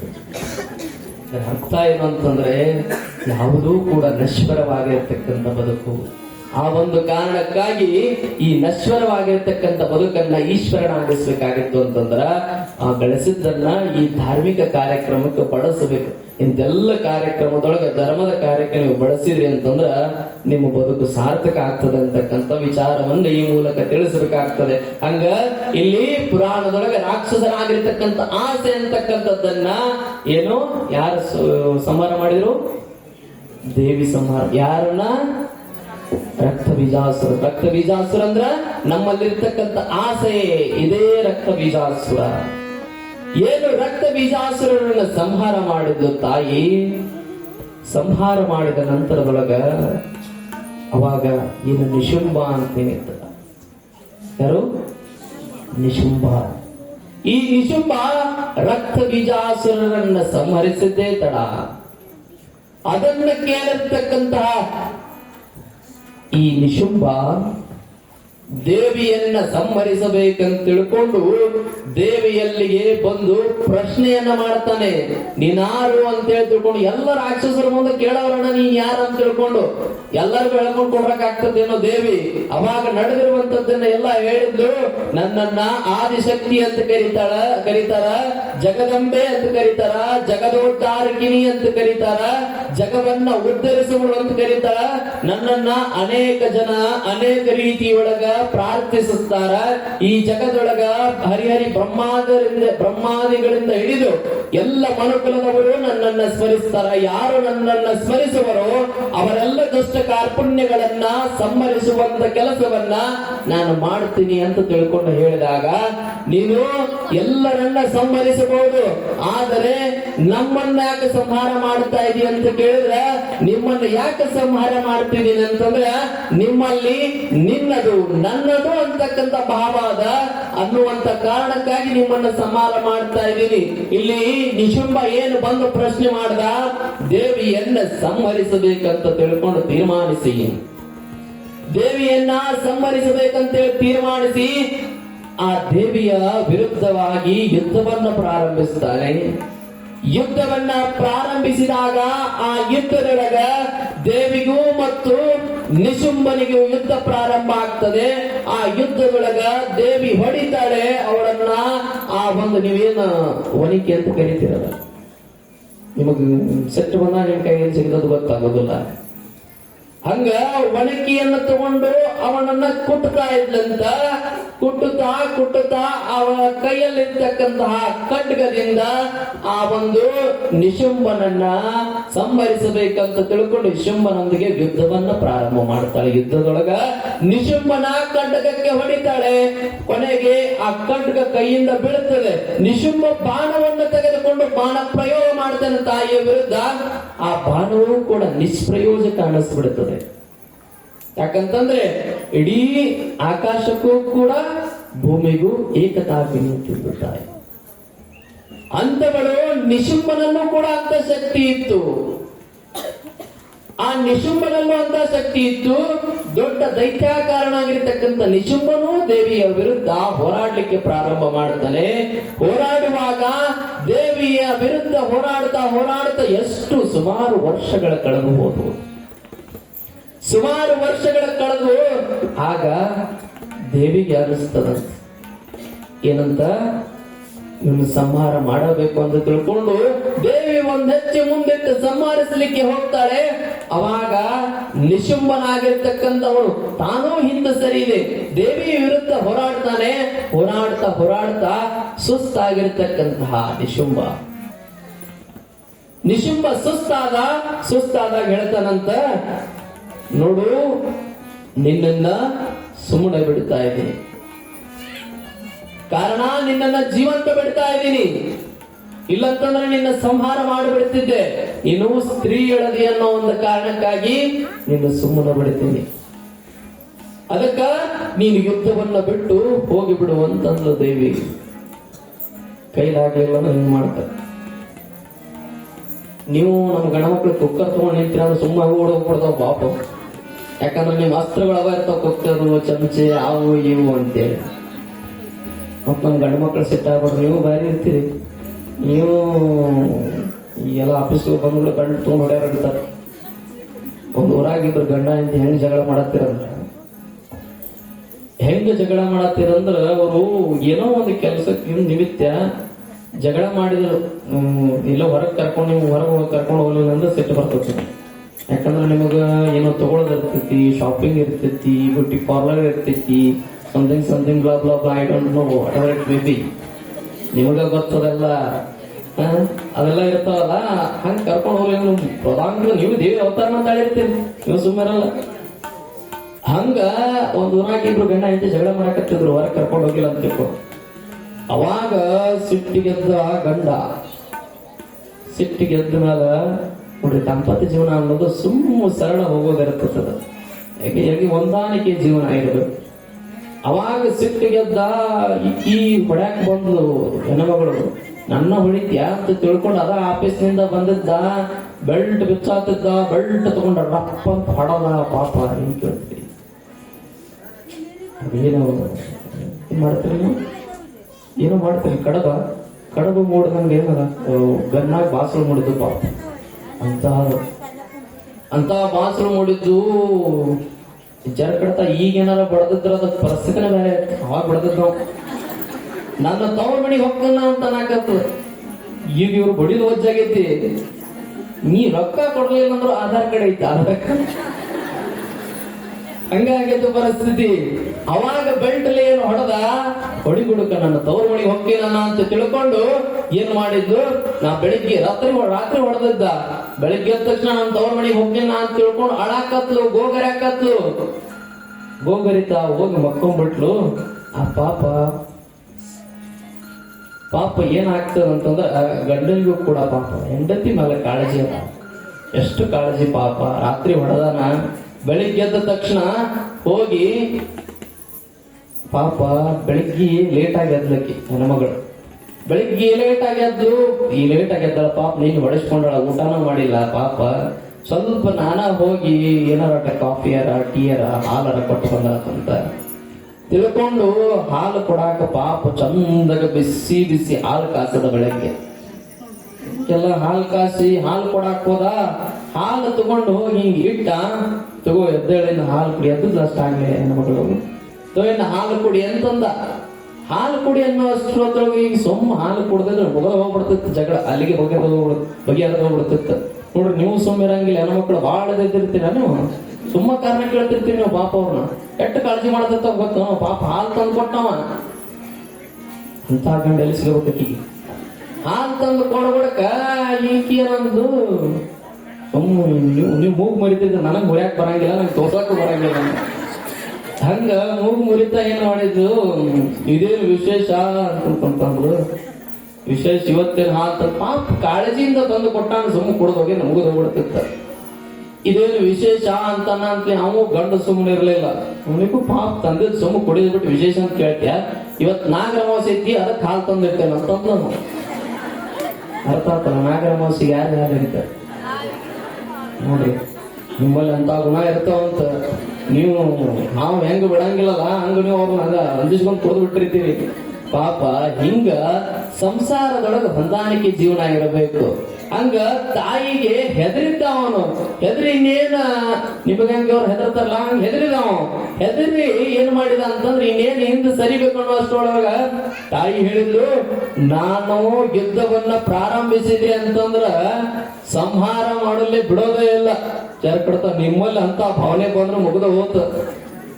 ಹಂಗ ದೇವಿಯೊಳಗ ದೇವಿ ಅಂದ್ಲು, ಸಂಹಾರ ಮಾಡದ ಬಿಡೋದೇ ಇಲ್ಲ, ನಾನು ಸಂಹಾರ ಮಾಡಿನೇ ಇದ್ರೊಳಗ ಒಂದು ನೀರು ಗೆಲ್ಲಬೇಕು, ಇಲ್ಲ ದೇವಿ ಗೆಲ್ಲಬೇಕು ಅಂತ ವಿಚಾರ ಮಾಡು.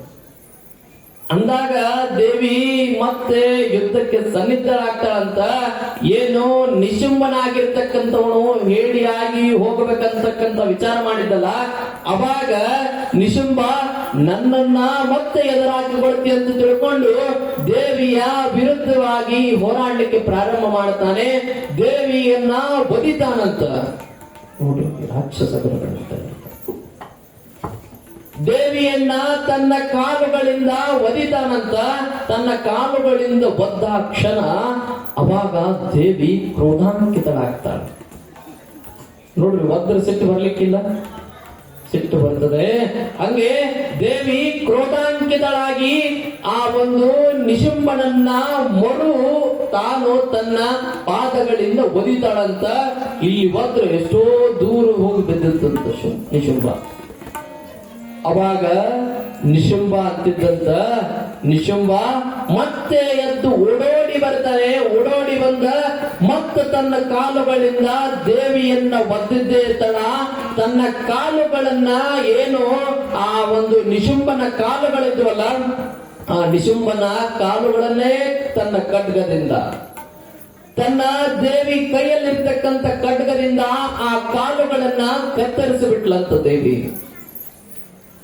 ನೋಡ್ರಿ, ನಮ್ಮಲ್ಲೂ ಅಂತ ಗುಣಗಳಿರ್ತವೆ. ಹಾಗೆ ದೇವಿ ಆ ಒಂದು ನಿಶುಂಬನ ಕಾಲುಗಳನ್ನ ಕತ್ತರಿಸಿದ್ರು. ಕತ್ತರಿಸಿದ ತದಕ್ಷಣ ಮೂರ್ಛೆ ಹೋಗಿ ಬೀಳ್ತಾನೆ ನಿಶುಂಬ.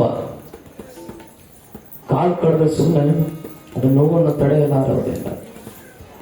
ಮೂರ್ಛೆ ಬಿದ್ದ ಕ್ಷಣ ನಂತರದೊಳಗ ಫ್ರಾಕ್ಷನ್ ಆಫ್ ಸೆಕೆಂಡ್ ಒಳಗ ಮತ್ತೆ ಹೆಂಗ್ ಮಾಡ್ತಾರಂತೆ ನಿಶುಂಬ ಎದ್ದು ಆ ದೇವಿಯನ್ನ ಸಂಹರಿಸಬೇಕಂತ ತಿಳ್ಕೊಂಡು ಇನ್ನೂ ಕೂಡ ಅವನಲ್ಲಿರ್ತಕ್ಕಂತಹ ಒಂದು ಭಾವ ಹೋಗೇ ಇಲ್ಲ, ದೇವಿಯನ್ನು ಕಳ್ತಕ್ಕಂಥ ಭಾವ.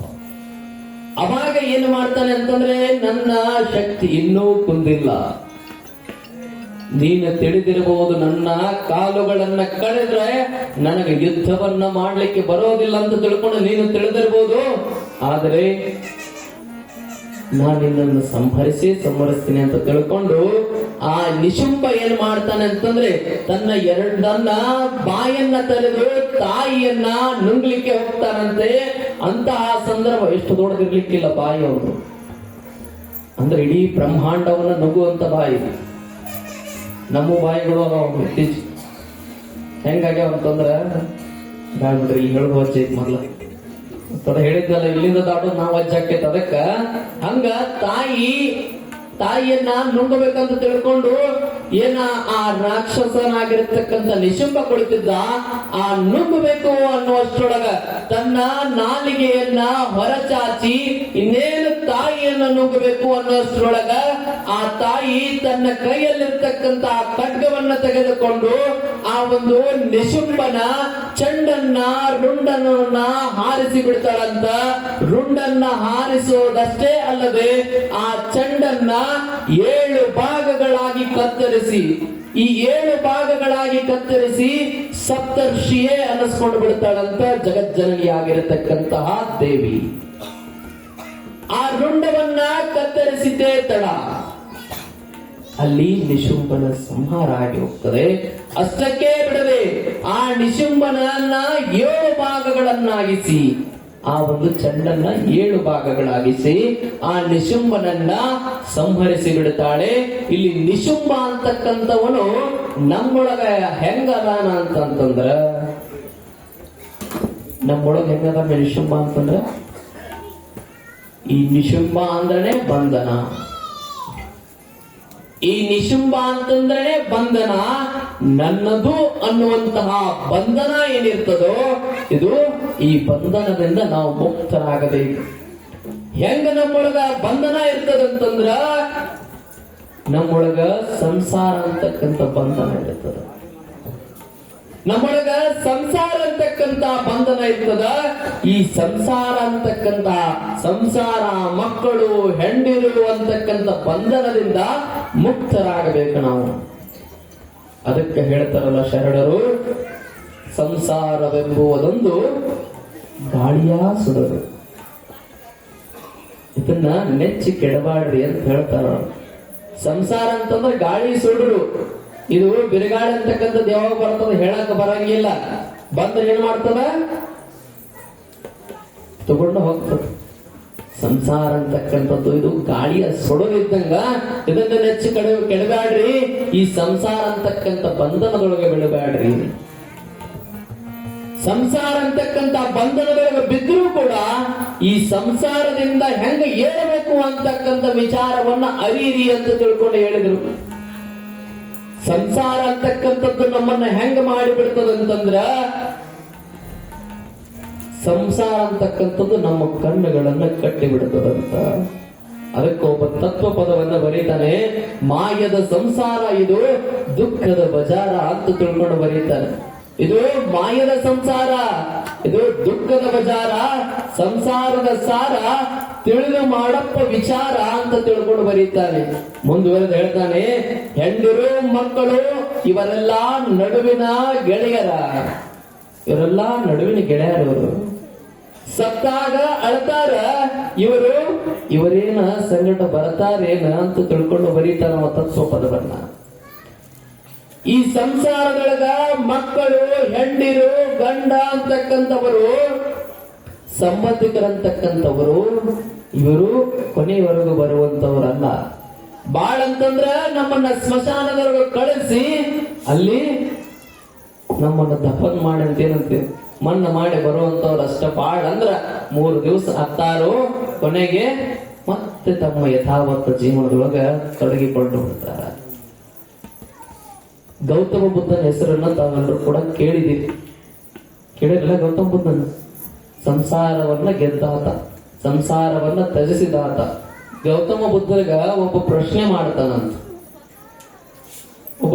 ಮಾಡ್ತಾನಂತ, ಈ ಜೀವಾತ್ಮ ಏನಾದರೂ ಈ ನಮ್ಮ ಜೀವಾತ್ಮನನ್ನ ಪರಮಾತ್ಮನಾಗಿಸೋದು ಹೇಗೆ? ಗೌತಮ ಬುದ್ಧನನ್ನ ಒಬ್ಬ ಹೋಗಿ ಪ್ರಶ್ನೆ ಮಾಡಿದಾಗ ಗೌತಮ ಬುದ್ಧ ಅಂತಿದ್ದಂತ, ಹಿಂಗ ಗೋಜನೂರ್ ಅಂತ ಗ್ರಾಮ ಐತಿ, ಆ ಗ್ರಾಮಕ್ಕೆ ಹೋಗು, ಆ ಗ್ರಾಮದಾಗ ಎಷ್ಟೆಲ್ಲ ಜನ ಅದಾರಲ್ಲ ಅವ್ರದ್ದೊಂದು ಪಟ್ಟಿ ಮಾಡ್ಕೊಂಬ. ಏನಂತಂದ್ರ ನಿಮಗೆ ಏನು ಬೇಕು ಅಂತ ತಿಳ್ಕೊಂಡು. ಏನು ಪ್ರಶ್ನೆ ಮಾಡಿದವ, ಏನ್ಗೆ ಉತ್ತರ ಕೊಟ್ಟ, ನಿನಗೆ ಏನು ಬೇಕು ಅಂತ ತಿಳ್ಕೊಂಡು ಪಟ್ಟಿ ಮಾಡ್ಕೊಂಡು ಬಾ, ಆಮೇಲೆ ನಿನಗೆ ಸಮಂಜಸವಾಗಿರ್ತಕ್ಕಂಥ ಉತ್ತರ ಕೊಡ್ತೀನಿ ಅಂತ ಗೌತಮ ಬುದ್ಧ. ಅವಾಗ ಹಿಂಗ ಗೋಜನೂರು ಗ್ರಾಮಕ್ಕೆ ಬಂದ ಆ ವ್ಯಕ್ತಿ ಬಂದ ಪಟ್ಟಿ ಮಾಡಿದಂತ. ಹೆಂಗ ದಾಖಲಾತಿ ಬರ್ಕೊಳಕತ್ತಾರಲ್ಲ ಹಂಗ ಪಟ್ಟಿ ಮಾಡಾಕ, ರೊಕ್ಕದ ಪಟ್ಟಿ ಅಲ್ರಿ, ನಿಮ್ಮನ್ನ ಕೇಳಕ ಅಲ್ಲಿ ಬರೋದ ಇಲ್ಲ, ಒಟ್ಟ ನೀವ ತಂದು ಕೊಡೋದಿಲ್ಲ ಬೇಕಾ? ಏನ್ ಸ್ವಾಮಿಗಳು ಬರೀ ಹೇಳಕತ್ತಾರ, ಬರೀ ಪಟ್ಟಿ ಪಟ್ಟಿ ಇದ್ರೆ ಹೇಳಕತ್ತಾರ ಅನ್ಬೇಡ್ರ. ಮತ್ತ ಹಂಗ ಗೌತಮ ಬುದ್ಧ ಒಂದು ವರದಿಯನ್ನು ತಯಾರು ಮಾಡ್ಕೊಂಡು ಬಾ ಅಂತ ಹೇಳಿದ್ದ. ಏನಂತಂದ್ರ ಇವ್ರಿಗೆ ಏನ್ ಬೇಕು ಅಂತಕ್ಕಂಥದ್ದು ತಯಾರು ಮಾಡ್ಕೊಂಬ ಅಂತ ಹೇಳಿದ್ದ. ಅವಾಗ ಹೋದ, ಇಡೀ ಊರೆಲ್ಲ ಅಡ್ಡಾಡಿದ. ಸುಮಾರು 4,000 ಜನ ಇರತಕ್ಕಂತ ಈ ಊರೊಳಗ ಪಟ್ಟಿ ಮಾಡಿದ್ರ ಎಲ್ಲಾರು ಬರೆದು ಕಳಿಸಿದ್ರಂತ, ನನಗ ಬಂಗಾರ ಬೇಕು, ಆಸ್ತಿ ಬೇಕು, ಅಂತಸ್ತು ಬೇಕು, ನನಗೆ ಹೆಣ್ಣು ಬೇಕು, ಮಕ್ಕಳು ಬೇಕು, ನನಗ ಏನೆಲ್ಲ ನಿಮಗೆ ಏನೇನು ಬೇಕಾಗಿದೆ ಅವನ್ನೆಲ್ಲ ಬರೆದು ಕಳಿಸಿದ್ರ. ಅವಾಗ ಕೇಳಿದಂತ ಯಾರ? ಗೌತಮ ಬುದ್ಧ. ಏನ್ ಪಟ್ಟಿ ತಗೊಂಡು ಹೋಗಿದ್ದಲ್ಲ, ಪಟ್ಟಿ ತಗೊಂಡು ಹೋದಾಗ ನಿಮಗ ಏನೇನು ಬರದಾರಪ್ಪ ಅಂತ ತಿಳ್ಕೊಂಡು ಕೇಳಿದಂತ. ಏನೇನು ಬರದಾರ ಅಂತ ತಿಳ್ಕೊಂಡೆ ಕೇಳಿದಾಗ ಗೌತಮ ಬುದ್ಧ ಹೇಳ್ತಿದ್ದಂತ, ನೋಡ್ರಿ ಈ ಊರಿಗೆ ಹೋಗಿದ್ದೆ, ಹಿಂಗ ಬರದಾರ, ಸಂಸಾರ ಅದು ಇದು ಇದೇ ಬೇಕಂತ ಬರದಾರ ಅಂತ ತಿಳ್ಕೊಂಡು ಬರೋದಂತ. ಅವಾಗ ಗೌತಮ ಬುದ್ಧ ಕೇಳ್ತಿದ್ದಂತ, ನೋಡಪ್ಪ ಅದ್ರೊಳಗೆ ಯಾರಾದ್ರೂ ಮುಕ್ತಿ ಬೇಕಂತ ತಿಳ್ಕೊಂಡು ಯಾರಾದ್ರೂ ಬರದವ್ರದಾರೇನು ಅಂತ ತಿಳ್ಕೊಂಡು ಕೇಳಿದಂತ, ಇಲ್ರಿ ಇಡೀ 4,000 ಜನದೊಳಗೆ ಒಬ್ರು ಕೂಡ ಮುಕ್ತಿ ಬೇಕಂತ ತಿಳ್ಕೊಂಡು ಬರದವ್ರು ಯಾರೂ ಇಲ್ರಿ ಇದ್ರಾಗಂತ ತಿಳ್ಕೊಂಡು ಕೇಳಿದಂತ. ಅವಾಗ ಗೌತಮ ಬುದ್ಧ ಹೇಳ್ತಿದ್ದಂತ, ನಿಜವಾಗಲೂ ನಮಗೆ ಏನ ಬೇಕು ಅಂತ ನೀನು ಕೇಳಿದಲ್ಲ, ನಮ್ಮ ಜೀವನದೊಳಗ ನಮಗೆ ಏನ್ ಅರಿವಾಗಬೇಕು ಅಂತಂದ್ರ ಅದು ಮುಕ್ತಿ ಅಂತಕ್ಕಂಥದ್ದು ಅರಿವಾಗಬೇಕು. ಸಂಸಾರ ಅಂತಕ್ಕಂತಹ ಭವಬಂಧನ ಯಾವಾಗ ತೊಡೆದು ಹಾಕ್ತಿವಲ್ಲ ಅವಾಗ ಮುಕ್ತಿ ಅಂತಕ್ಕಂಥದ್ದು ಸಿಗುತ್ತದೆ. ಅಂತಹ ಮುಕ್ತಿ ಅಂತಕ್ಕಂಥದ್ದು ನೀನು ತಿಳಿದೆ ಅಂತಂದ್ರ ನೀನು ಸಾಕ್ಷಾತ್ ಪರಮಾತ್ಮನೇ ಆಗ್ತೀಯ ಅಂತ ತಿಳ್ಕೊಂಡು ಗೌತಮ ಬುದ್ಧ ಅಂತ ಅಂದಂತ.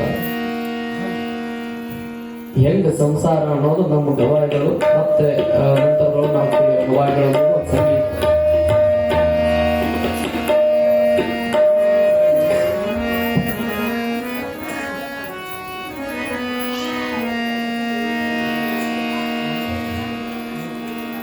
ಗಳಿಸಿ ಇಟ್ಟಿದ್ದೀನಿ ಕೋಟಿ ಕೋಟಿ ರೊಕ್ಕ,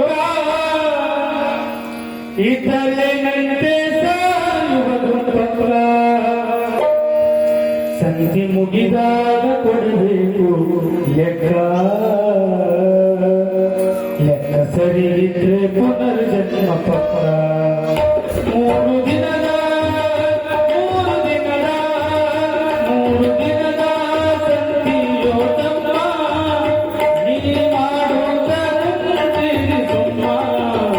ಯಮನು ಕರಿತಾನ, ಯಮನು ಕರಿತಾನ, ಯಮನು ಕರಿತಾನ ನಿನಗ ಒಮ್ಮ. ಹೇಳದೆ ನಡಿಬೇಕು ಸುಮ್ಮ, ಹೇಳದೆ ನಡಿಬೇಕು ಸುಮ್ಮ. 3 ದಿನದ 3 ದಿನದ ಸಂಧಿಯೋತಮ್ಮ, ನೀ ಮಾಡುತ್ತ ಕುಂತಿರಿ ಸುಮ್ಮ. ಯಮನು ಕರಿತಾನ, ಯಮನು ಕರಿತಾನ, ಯಮನು ಕರಿತಾನ ನಿನಗ ಒಮ್ಮ. ಹೇಳದೆ ನಡಿಬೇಕು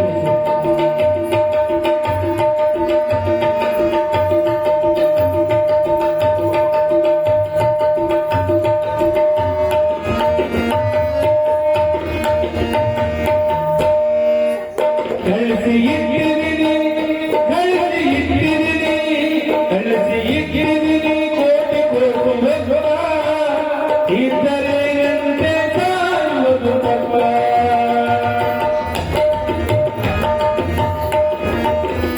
ಕಳಿಸಿ ಇಟ್ಟಿದ್ದೀನಿ, ಕಳಿಸಿ ಇಟ್ಟಿದ್ದೀನಿ, ಕಳಿಸಿ ಇಟ್ಟಿದ್ದೀನಿ ಕೋಟಿ ಕೋಟಿ ರೊಕ್ಕ, ಇದ್ದರೆ ಎಂತೆ ಸಾಯುವುದು ತಪ್ಪ.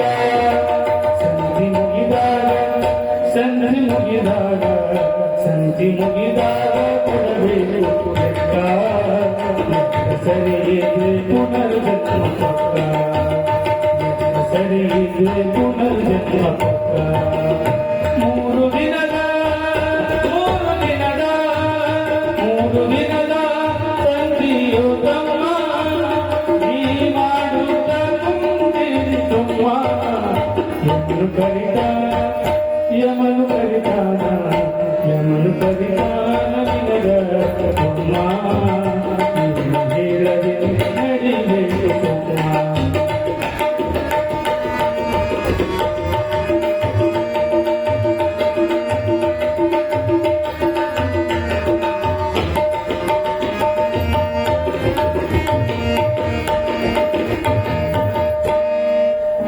ಸಾವು ಹೇಳಿ ಕೇಳಿ, ಸಾವು ಹೇಳಿ ಕೇಳಿ, ಸಾವು ಹೇಳಿ ಕೇಳಿ ಬರುವುದಿಲ್ಲ ತಿಳ್ಕೋ, ನೀ ಬರುವ ಮುನ್ನ ಕಣ್ಣವೆಲ್ಲ ಕಳ್ಕೋ.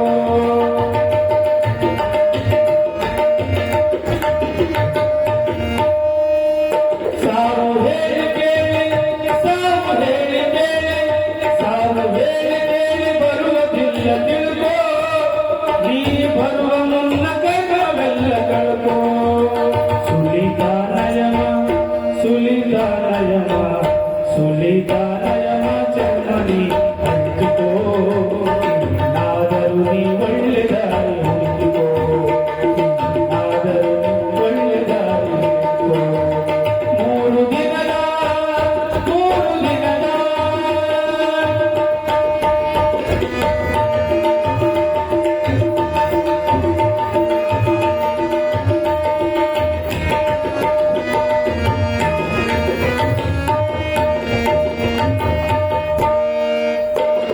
ಹೆಂಡತಿ ಮಕ್ಕಳು ಹೆಂಡತಿ ಮಕ್ಕಳು ಹೆಂಡತಿ ಮಕ್ಕಳು ಯಾರಿಲ್ಲ ನಿನ್ನ ಪಕ್ಕ ಹೆಣ್ಣ ಅಂತ ಅಂಜುತ್ತಾಳ ನಿನ್ನ ಮಕ್ಕ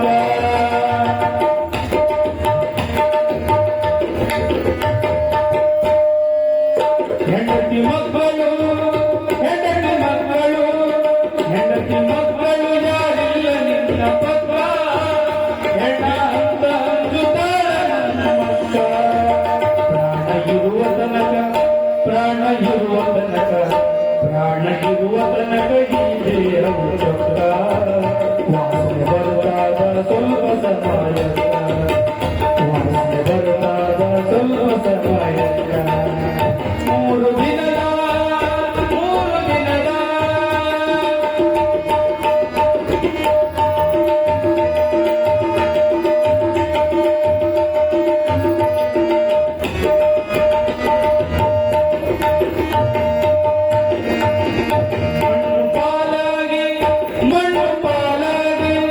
ಮಣ್ಣು ಪಾಲಾಗಿ ಹೋಗುವ ಈ ದೇಹದ ಕಣ್ಣು ಮುಚ್ಚುತ್ತಾರೆ ಒಬ್ಬೆ ಒಂದು ಕ್ಷಣದ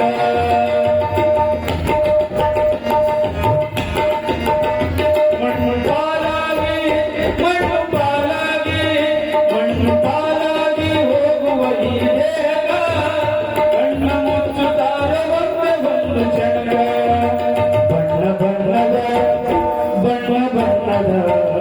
ಬಣ್ಣ ಬಣ್ಣದ ಪೇಪರಲ್ಲಿ ನಾಟಕ ಹೋಳಿಗೆ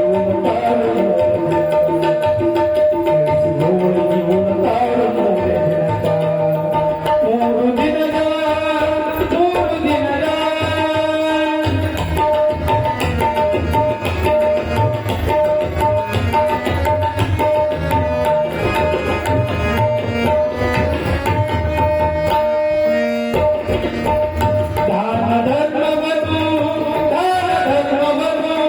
ದಾನ ಧರ್ಮವನ್ನು ಮಾಡುವುದು ನೀ ಕಲಿತೋ ದೇಶ ಗುರುವಿನ ಪಾದವನ್ನು ಹಿಡಿತೋ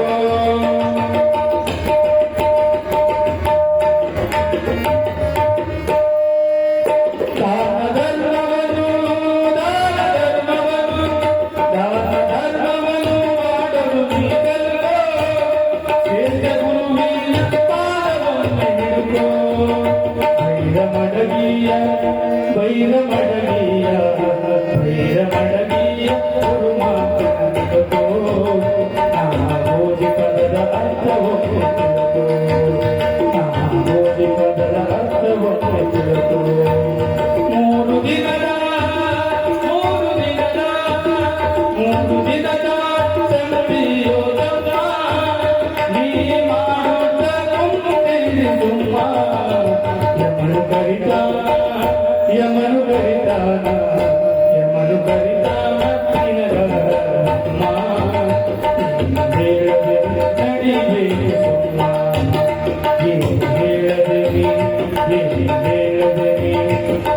ಹೇಳದೆ ನಡಿಬೇಕು ಸುಮ್ಮ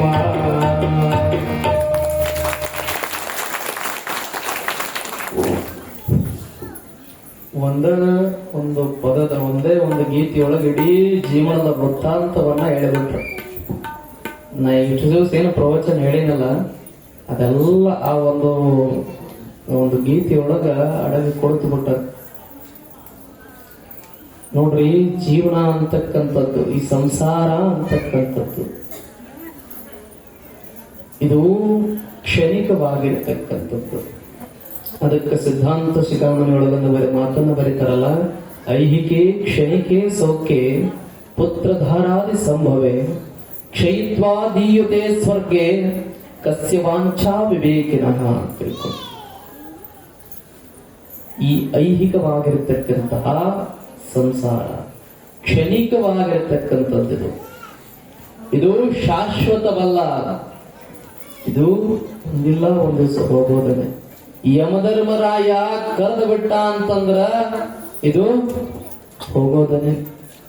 ಈಗ ಹೇಳಿದ್ರಲ್ಲ, ಯಮ ಅಂತಕ್ಕಂಥವನು ಬಂದು ನಮ್ಮನ್ನ ಕರೀಲಿಕ್ಕೆ, ನಮ್ಮನ್ನ ಕರ್ಕೊಂಡು ಹೋಗ್ಲಿಕ್ಕೆ ನಿಂತ ಅಂತಂದ್ರ ಅದು ಯಾರ ಕೈಯಿಂದಲೂ ತಪ್ಪಿಸ್ಲಿಕ್ಕಾಗೋದಿಲ್ಲ.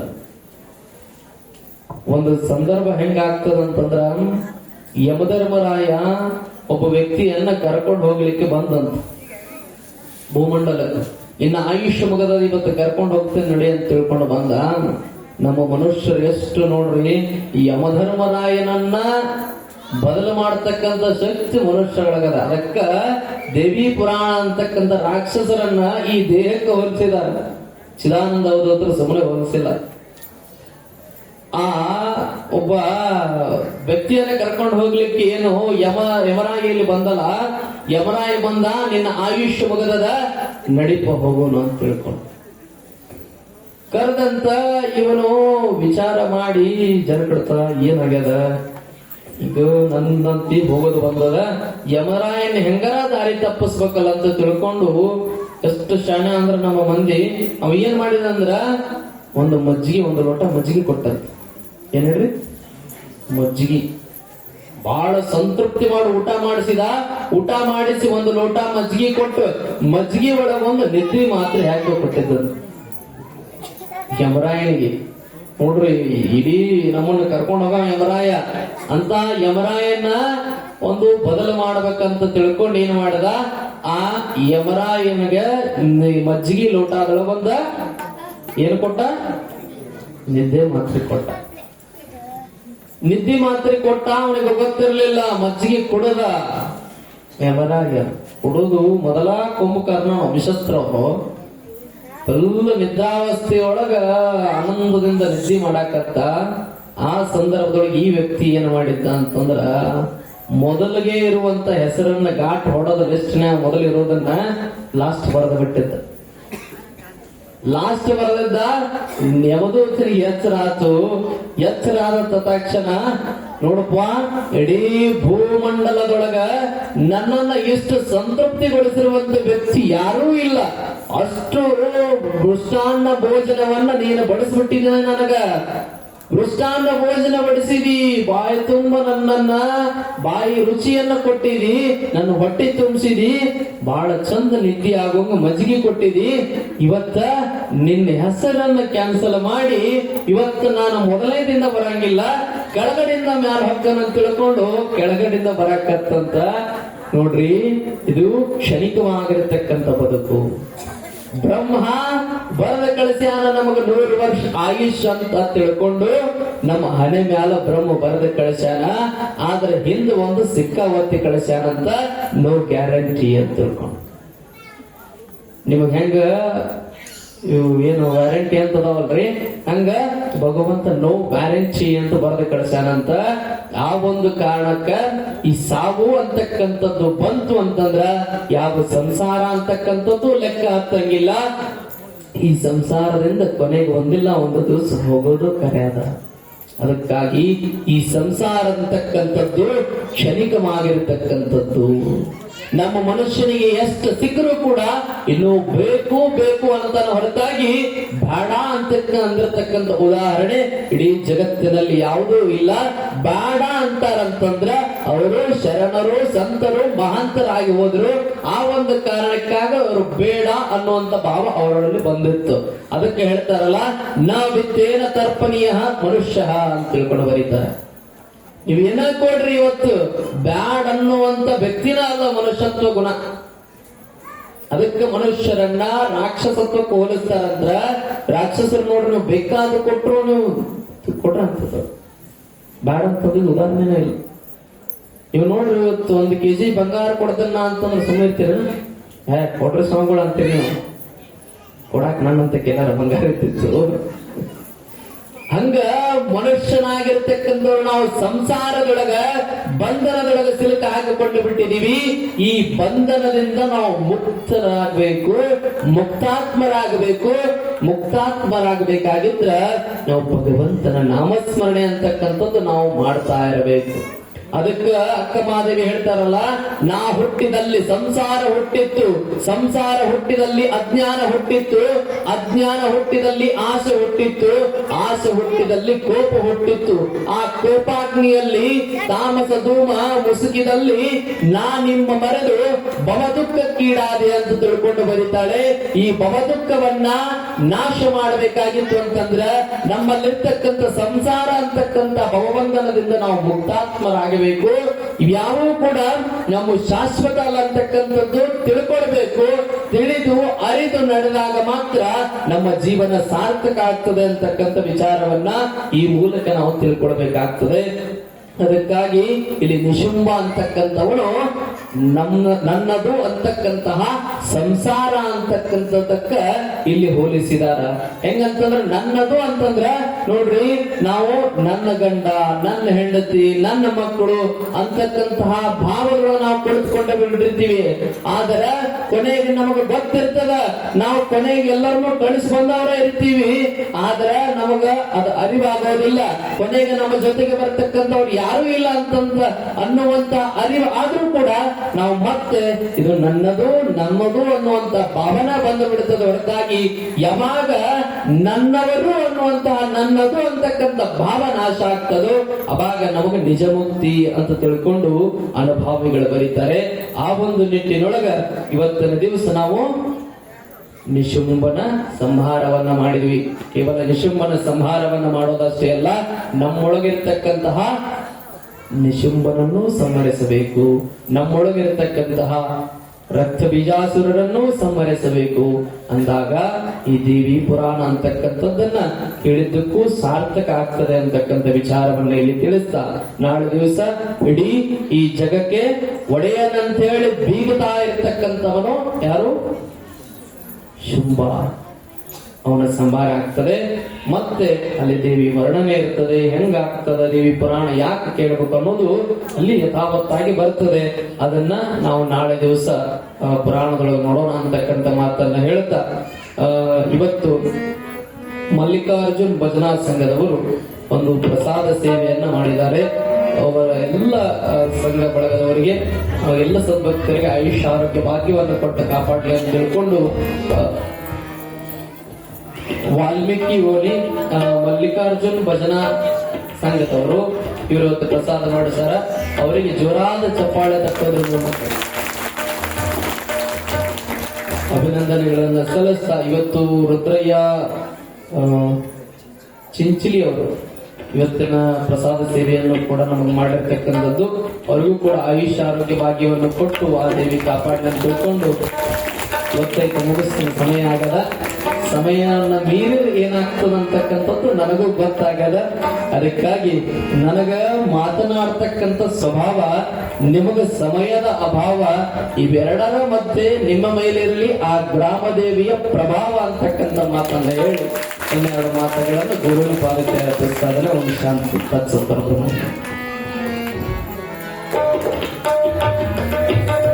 ಇದೀಗ ಮಹಾಮಂಗಲ ಇವ ಭಾರಿ ಗಳಿಕೆ. ಗರಿದಯ ಮಾಡೆ ಪಂಕಜಲೋಚನೆ, ಗರಿದಯ ಮಾಡೆ ಗರಿದಯ ಮಾಡೆ ಪಂಕಜಲೋಚನೆ, ಗರಿದಯ ಮಾಡೆ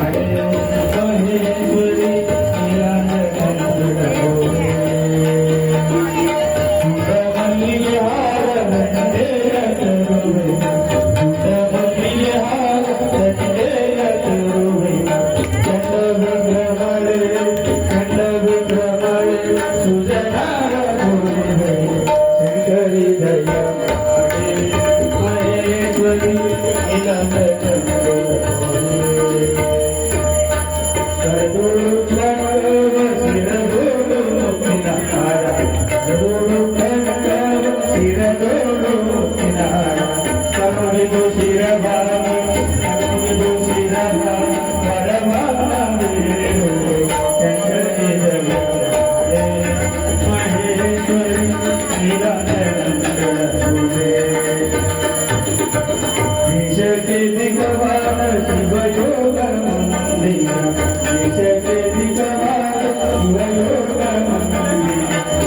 Thank you.